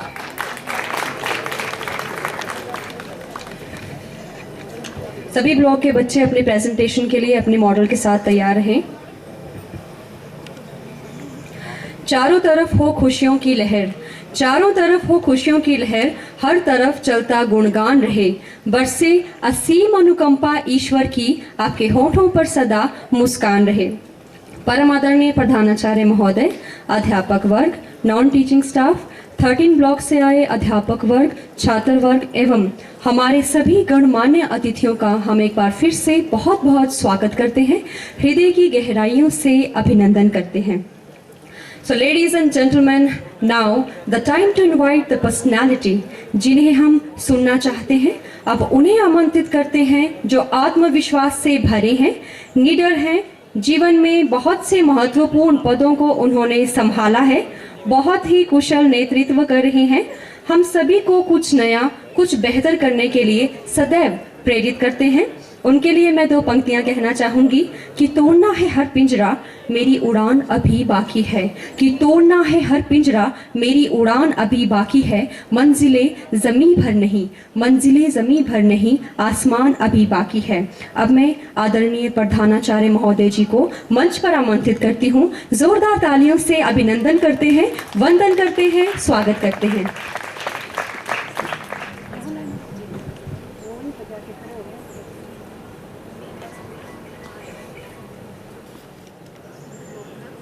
District level talent search. Hello, district level talent search competition में उपस्थित हमारे डाइट के उप प्रधानाचार्य मैडम नम्रता शर्मा जी, जो इसका प्रोग्राम के कोऑर्डिनेटर भी हैं, और यहाँ उपस्थित डाइट के सभी प्रवक्तागण, हमारे टैलेंट सर्च कंपटीशन में उपस्थित सभी जजेस साहबान और बच्चों के साथ यहाँ आए प्रभारी अध्यापक अध्यापिकाएं, बहुत प्यारे बच्चों, आज आपका डिस्ट्रिक्ट लेवल पे जो बच्चों में प्रतिभा है उसकी खोज के लिए जो है ये कार्यक्रम रखा गया है समग्र शिक्षा अभियान के तहत, जिसमें हमारे ज़िला चंबा के लगभग 13 एजुकेशन ब्लॉक से जो है बच्चों ने पार्टिसिपेट किया है, और मैथमेटिक्स, साइंस, एनवायरनमेंट स्टडीज़ और लैंग्वेज 4 विषयों में जो है बच्चों ने अपनी अपनी प्रतिभाओं को उभारते हुए प्रतियोगिता में भाग लिया है, जिसके परिणाम भी हमारे सामने आ गए हैं। तो जो ब्लॉक प्रथम स्थान पे रहे हैं, मैं उनको बहुत बहुत बधाई देता हूँ, मुबारकबाद देता हूँ बच्चों को भी और उनके अध्यापकों को भी, कि उन्होंने जिला स्तर पर आकर के डाइट में कंपटीशन में भाग लिया और अपना प्रथम और द्वितीय स्थान प्राप्त किया है। ये जैसे कि आप सभी जानते हैं कि शिक्षा का उद्देश्य भी यही है कि बच्चों में जो छुपी हुई प्रतिभाएं हैं उनको बाहर निकालना है, उनका विकास करना है और बच्चों का चहुमुखी विकास करना है। ऑल राउंड डेवलपमेंट जो है वो शिक्षा के माध्यम से जो है वो सुनिश्चित की जाती है। इसी बात को मद्देनजर रखते हुए ये जो हमारी गतिविधि है टैलेंट सर्च कंपटीशन का, कि बच्चों को जो है वो इन विषयों में हेजिटेशन ना रहे, मुश्किलें ना आए, बच्चे ये ना सोचें कि मैथ बड़ा मुश्किल होता है, साइंस बड़ा डिफ़िकल्ट सब्जेक्ट है, या लैंग्वेज में या पर्यावरण विज्ञान में। बच्चे जो हैं वो क्रिएटिव बने, रचनात्मक और सृजनात्मकता में भाग लें। इसी प्रकार के जो है यहाँ पे ये कंपटीशन जो है रखे गए हैं, चाहे मॉडल बनाने के हों, चाहे और क्विज कंपटीशन वगैरह भी हुआ नहीं। तो जो गतिविधियाँ हमारे को राज्य स्तर से स्टेट प्रोजेक्ट ऑफिस से आई थी, उन्हीं के अनुसार जो है वो इवेंट जो है हमने यहाँ पे इम्प्लीमेंट किए हैं।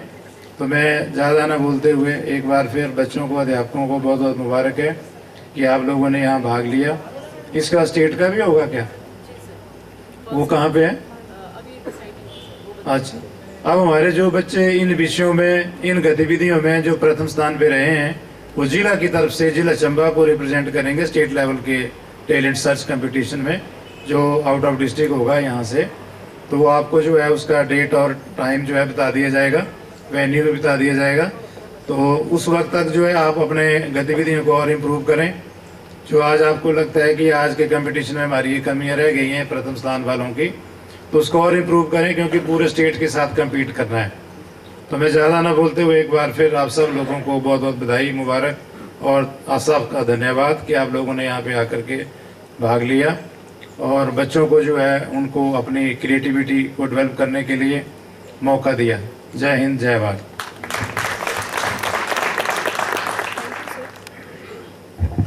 Thank you sir for your valuable words. Principal sir के लिए एक बार फिर से ज़ोरदार तालियां हो जाएं। चलिए अब कार्यक्रम की इस कड़ी को आगे बढ़ाते हैं।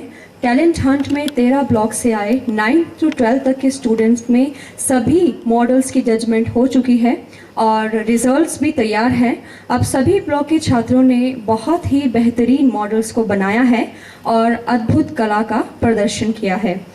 अब बारी है मॉडल्स की एक्सप्लेनेशन की।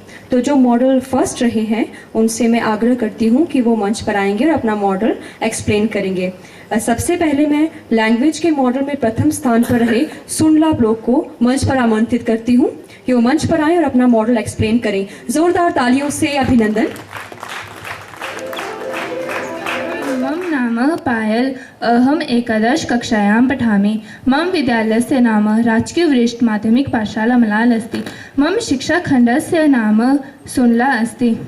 नमस्कार, मम नाम आरुषि चौहान। मम विद्यालयस्य नाम राजकीय वरिष्ठ माध्यमिक पाठशाला मलाल अस्ति। अहम नवम कक्षायां पठामि। मम शिक्षाखण्डस्य नाम सुनला अस्ति। भवतां समक्षे अहं पर्यावरण संरक्षणम् इत्यस्मिन् विषये स्वमतं प्रस्तौमि। यथा विदितं प्लास्टिकस्य उपयोगः पर्यावरणस्य कृते घातकः अस्ति। जलकूपी, चषकः, चमसः, कङ्गतं, घटीपट्टिका, पुट्टकं, प्लास्टिक सूतकानि एतानि सर्वाणि विराजन्ते। एतानि सर्वाणि वस्तूनि प्रायः प्लास्टिक निर्मितानि सन्ति। पूर्वं तु प्रायः कार्पासेन, चर्मणा, लोहेन, लाक्षया, मृत्तिकया, काष्ठेन वा निर्मितानि वस्तूनि प्राप्यन्ते स्म। अधुना तत् स्थाने प्लास्टिक निर्मितानि वस्तूनि परितः विकिरणानि सन्ति। महोदय, मशीयस्य विषयं सहमतं प्रस्तौमि। अनुमीयते यत् प्रत्येक छात्र छात्रा प्रतिसप्ताह स्वकल्मे एकः मशीयस्य पूरयन्ति। एकस्मिन् वर्षे न्यूनात् न्यूनं प्रायः 50 मशीयस्य तथा प्रयुक्ता भवति।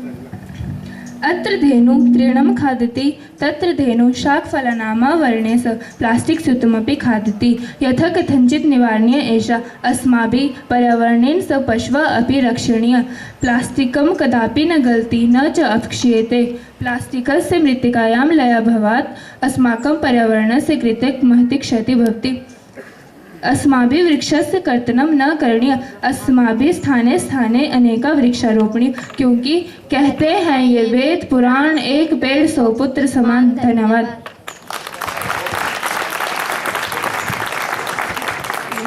और संस्कृत में बहुत ही अच्छी तरह से एक्सप्लेन किया है। एक बार फिर से जोरदार तालियां हो जाएं। इसके बाद साइंस के मॉडल में प्रथम स्थान पर रहे सुनला ब्लॉक को मंच पर मॉडल एक्सप्लेनेशन के लिए आमंत्रित करती हूँ। जोरदार तालियों से अभिनंदन।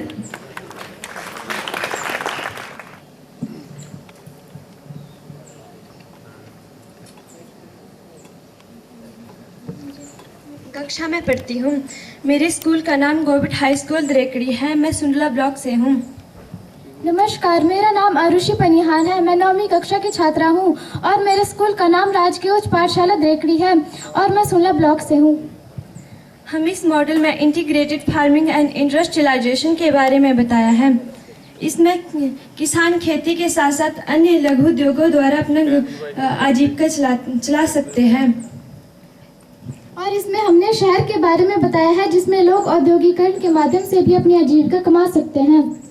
गांव में जैसे किसान खेती के साथ साथ crop farming, honey bee keeping, biogas संयंत्र, मछली संवर्धन, मशरूम की खेती, मुर्गी पालन, पशुपालन, फ्लोरिकल्चर आदि करके अपना गुजारा बसारा करता है। और शहर में लोग अपने ट्रैक्टरों से खेती करके अपनी आजीविका कमा सकते हैं और फैक्ट्रियों में कार्य करके भी अपनी आजीविका कमा सकते हैं। जैसे मनुष्य ग्रीन हाउस में सब्जियों को लगाकर भी अपनी आजीविका कमा सकते हैं। गांव में जैसे लोग पशुपालन करके घोड़े द्वारा बोझा ढोया जा सकता है। गाय के गोबर को बायोगैस संयंत्र में डालकर मीथेन गैस उत्पन्न की जा सकती है। मीथेन गैस से भोजन कम लागत में बनाया जा सकता है। गांव में जैसे मुर्गी पालन, मुर्गी के अंडों को बेचकर, उनके मांस को बेचकर भी हम अपनी आजीविका चला सकते हैं। फ्लोरिकल्चर में जैसे फूलों की खेती करके उसे भी बेचा जा सकता है। फूलों की खेती में लोग शादियों में उसे डेकोरेशन के लिए प्रयोग भी करते हैं। और लोग गांव से कच्चे माल को शहर में लेकर उसे फैक्ट्रियों में उसका औद्योगिकरण करके नई नई वस्तुएं बनाकर भी अपनी आजीविका कमा सकते हैं। मधुमक्खी पालन करके गांव में लोग मधुमक्खी से हमें मधु प्राप्त होता है तथा मोम भी प्राप्त होती है। मधुमक्खी के डंक में फार्मिक अमल होता है।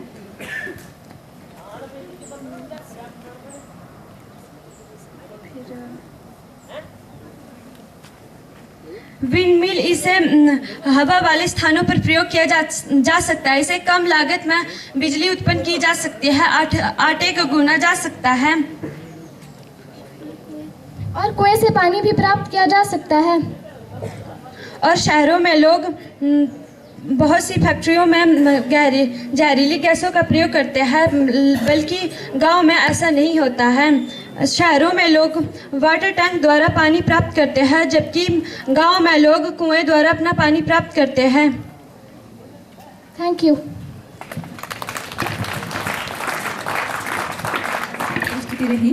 तालियां बजती रहे क्योंकि हौसला तब बढ़ता है जब तालियों में जोश बढ़ता है। अब एनवायरनमेंट के मॉडल से प्रथम स्थान पर रहे बनीखेत ब्लॉक को मंच पर मॉडल एक्सप्लेनेशन के लिए आमंत्रित करती हूँ। जोरदार तालियों से स्वागत करें बनीखेत ब्लॉक। मेरा नाम समृद्धि ठाकुर है। मैं कक्षा 9वीं की छात्रा हूँ और मेरे विद्यालय का नाम राजकीय उत्कृष्ट वरिष्ठ माध्यमिक विद्यालय बनीखेत है और मेरे ब्लॉक का नाम बनीखेत है। मेरा नाम प्रिया है। मैं कक्षा 12वीं की छात्रा हूँ। मेरे स्कूल का नाम राजकीय उत्कृष्ट वरिष्ठ माध्यमिक पाठशाला बनीखेत है और मेरे ब्लॉक का नाम बनीखेत है। हमारे मॉडल का नाम utilisation of solar energy and rain water है। इसमें हम ये बता रहे हैं कि एक घर से जो कूड़ा करकट निकलता है उसे हम कैसे कंपोस्ट कर सकते हैं और कैसे यूज़ कर सकते हैं। रेन वाटर को हम कैसे यूज़ कर सकते हैं ये हमने इसमें बताया है। जब बारिश होगी तब हम इस वाटर को कंटेनर में स्टोर कर सकते हैं और उसके बाद इसी वाटर को हम अपनी फील्ड के लिए यूज़ कर सकते हैं। और हमने इसमें पॉली हाउस बनाया है जिसमें हमने तरह तरह की सब्जियां उगाई है।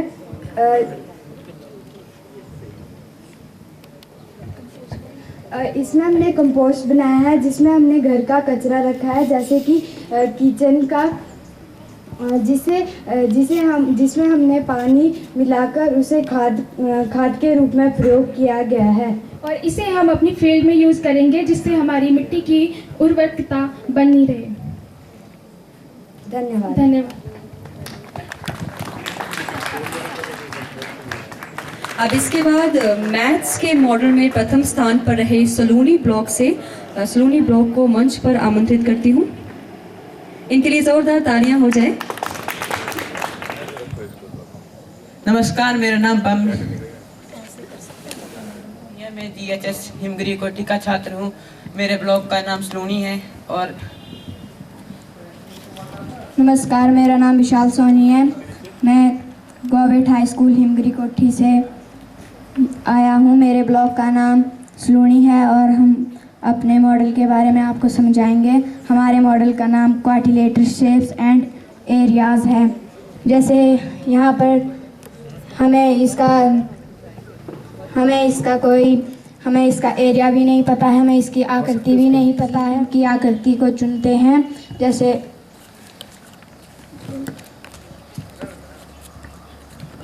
ट्रेपीजियम को चुना, हमें नहीं पता है कि ट्रेपीजियम का एरिया क्या है और आकृति कौन सी है, तो हम इसे चेक करेंगे कि ट्रेपीजियम का एरिया कौन सा है। ये है ट्रेपीजियम और इसका ये एरिया ये हमें बता रहा है कि इसकी शेप ये है और एरिया ये है। ये रेक्टेंगल है, हमें इसकी आकृति का भी नहीं पता है कि कौन सी रेक्टेंगल है और ये इसका एरिया कौन सा है। अब हम इसे चेक करेंगे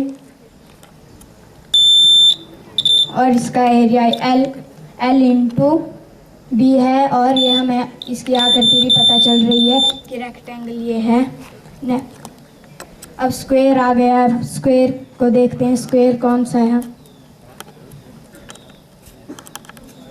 और ये स्क्वायर है और हमें ये बता रहा है कि ये स्क्वायर है। अब है पैरेललोग्राम, हमें इसका अभी नहीं कौन सा है और शेप कौन सी है और ये इसका अब हम देखेंगे काइट का फॉर्मूला क्या है और शेप कौन सी है और ये काइट की शेप और एरिया हमें पता चल रहा है इसके द्वारा। Thank you. के लिए उनकी हौसला अफजाई के लिए ज़ोरदार तालियां तो बनती हैं। अब सभी मॉडल एक्सप्लेन हो चुके हैं, अब समय आया है प्राइज़ डिस्ट्रीब्यूशन का। इसके लिए मैं सबसे पहले आदरणीय श्रीमती नम्रता मैम और आदरणीय DPO सर श्री सुमन मिन्हास जी को मंच पर आमंत्रित करती हूँ। ज़ोरदार तालियां हो जाएं। आदरणीय नम्रता मैम से रिक्वेस्ट करूँगी कि वो DPO सर को ऑनर करें।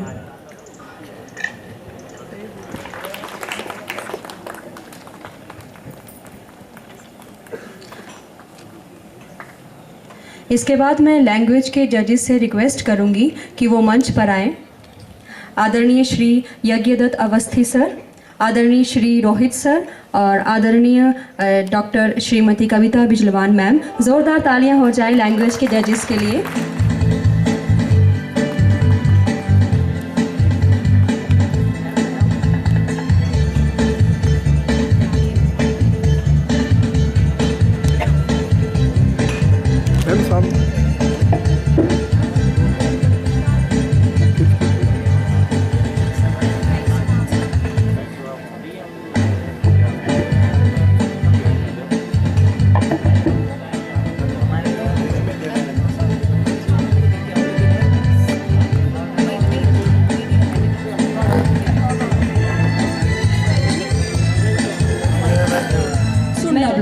जोरदार तालियां हो जाए।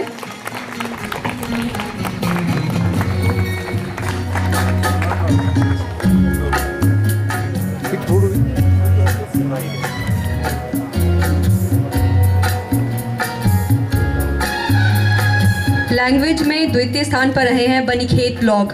जोरदार तालियां हो जाए बनीखेत ब्लॉक के लिए। आप प्लीज मंच पर आएं।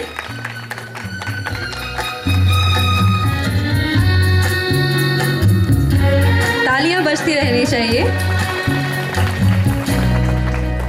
और लैंग्वेज मॉडल में तृतीय स्थान पर रहे हैं भरमौर ब्लॉक। जोरदार तालियां हो जाए भरमौर ब्लॉक के लिए। भरमौर ब्लॉक के बच्चे कृपया आगे आएं।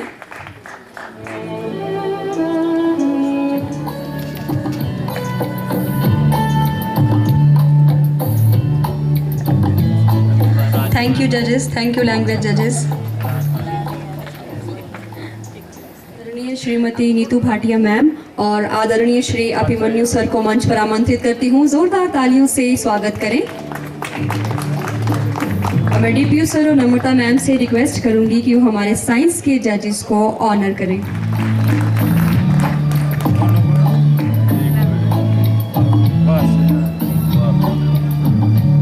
जोरदार तालियां हो जाए।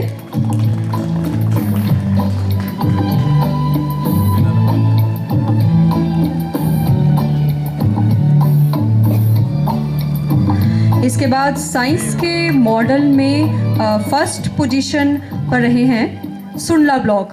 जोरदार तालियां हो जाए सुंडला ब्लॉक के लिए, फर्स्ट पोजीशन साइंस मॉडल।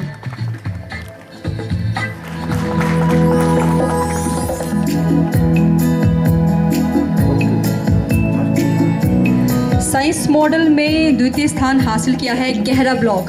जोरदार तालियां हो जाए गहरा ब्लॉक के लिए।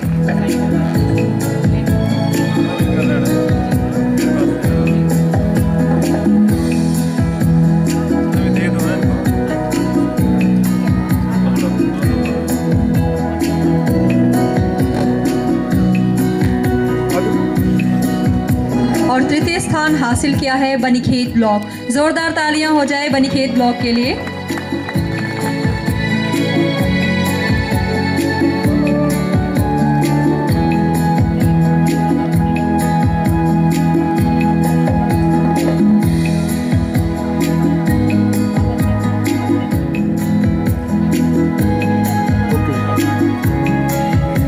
थैंक यू जजेस।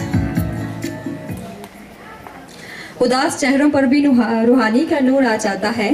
ताली बजती रहे तो जोश भरपूर आता है। इनका हौसला बढ़ाते रहे क्योंकि तालियों से तो महफिल में भी सुरूर आ जाता है। अब मैं ईवीएस के जजेस आदरणीय श्री रामकृष्ण सर तथा श्री रमेश सर को मंच पर आमंत्रित करती हूँ। जोरदार तालियों से स्वागत करें। रमेश सर फर्स्ट ईयर में हमारे टीचर रहे हैं और एक बार फिर से हम आपका डाइट में स्वागत करते हैं। तो एक बार फिर से जोरदार तालियां हो जाए रामकृष्ण सर के लिए। अब मैं मैम से रिक्वेस्ट करूंगी कि वो रामकृष्ण सर को ऑनर करें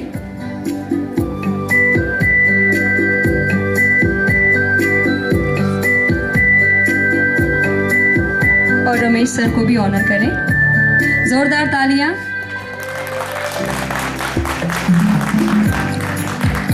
ईवीएस के मॉडल में फर्स्ट पोजीशन पर रहे हैं बनीखेत ब्लॉक। जोरदार तालियां हो जाए बनीखेत ब्लॉक के लिए।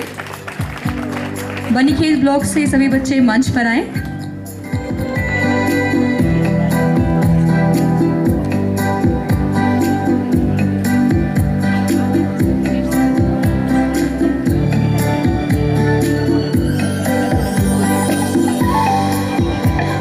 स्थान हासिल किया है गहरा ब्लॉक।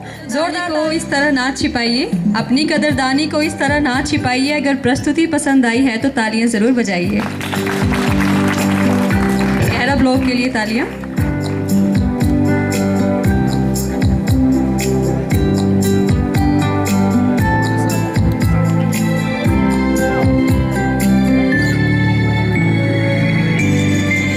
तालियां हो जाए सुंडला ब्लॉक के लिए। एनवायरनमेंट मॉडल में तृतीय स्थान पर सुंडला ब्लॉक रहा है।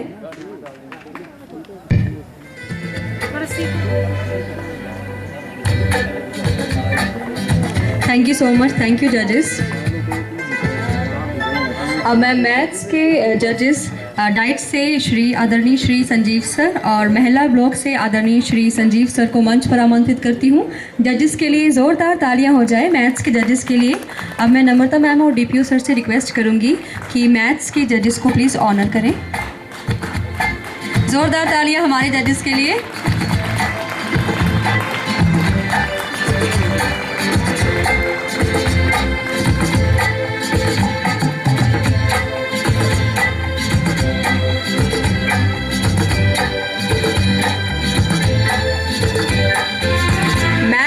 मॉडल में फर्स्ट पोजीशन पर रहे हैं सलूनी ब्लॉक। जोरदार तालियां हो जाए सलूनी ब्लॉक के लिए।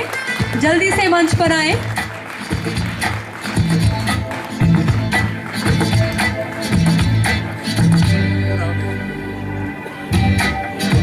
छिपाइए, अगर इनकी प्रस्तुति पसंद आई हो तो तालियां जरूर बजाइए।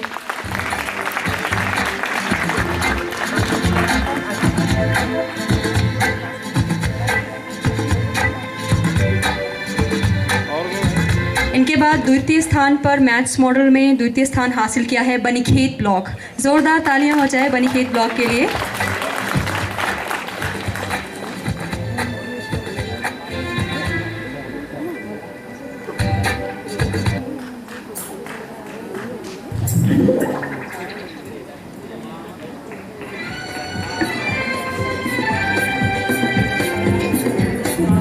तृतीय स्थान हासिल किया है स्यूनता ब्लॉक। जोरदार तालियां हो जाए स्यूनता ब्लॉक। मैथ्स के मॉडल में तृतीय स्थान स्यूनता ब्लॉक।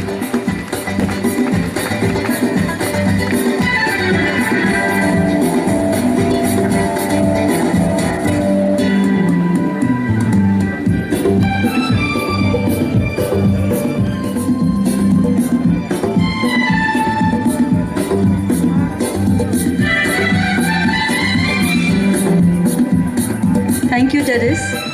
वाइज सर्टिफिकेट डिस्ट्रीब्यूशन रहेगा और अब मैं ब्लॉक वाइज स्टूडेंट्स को और उनके साथ आए हुए टीचर्स से रिक्वेस्ट करती हूँ कि वो ब्लॉक वाइज मंच पर आएँ और अपना सर्टिफिकेट जो है वो प्राप्त करें। सबसे पहले मैं बनीखेत ब्लॉक को मंच पर आमंत्रित करती हूँ। बनीखेत ब्लॉक से टीचर्स और स्टूडेंट्स सभी मंच पर आएँ। ज़ोरदार तालियाँ हो जाए बनीखेत ब्लॉक के लिए। बनीखेत ब्लॉक से जितने भी टीचर्स हैं और स्टूडेंट्स हैं सभी कृपया मंच पर आएँ।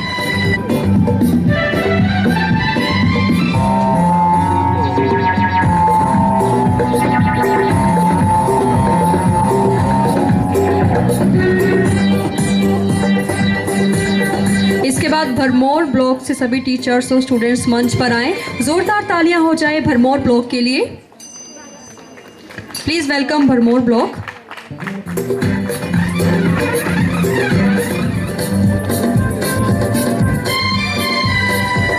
इसके बाद चंबा ब्लॉक तैयार रहे।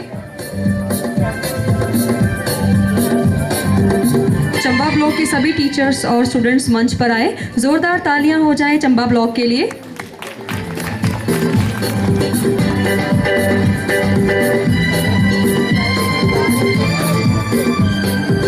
इसके बाद चुवाड़ी ब्लॉक तैयार रहे।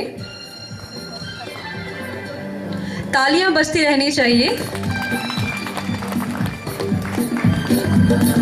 इसके बाद चुवाड़ी ब्लॉक से सभी अध्यापक वर्ग एवं छात्र वर्ग मंच पर आए। जोरदार तालियां हो जाए चुवाड़ी वर्ग। इसके बाद गरोला ब्लॉक तैयार रहे।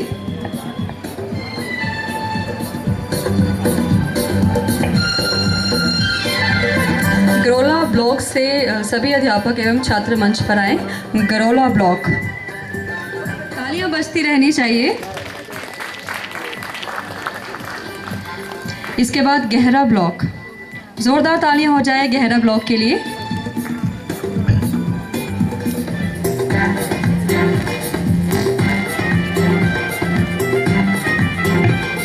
खलेल ब्लॉक जल्दी से मंच पर आए। जोरदार तालियां हो जाए खलेल ब्लॉक के लिए।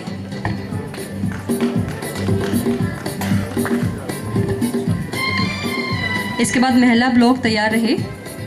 महिला ब्लॉक से सभी अध्यापक वर्ग एवं छात्र आगे आए। महिला ब्लॉक, अपनी कदरदानी को इस कदर ना छिपाइए। अगर प्रस्तुति पसंद हो तो तालियां ज़रूर बजाइए। और एक बार फिर से ज़ोरदार तालियां हो जाए।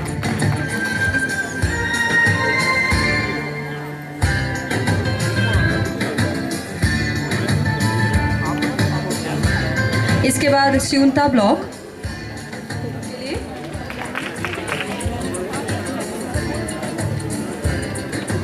स्यूनता ब्लॉक से अध्यापक वर्ग एवं छात्र वर्ग जल्दी से मंच पर आए।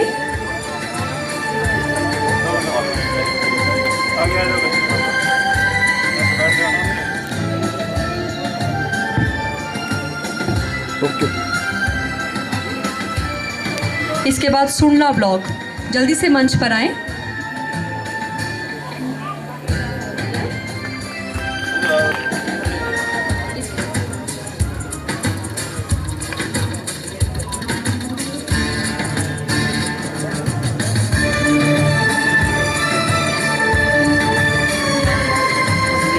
इसके बाद तीसरा ब्लॉक जल्दी से मंच पर आए।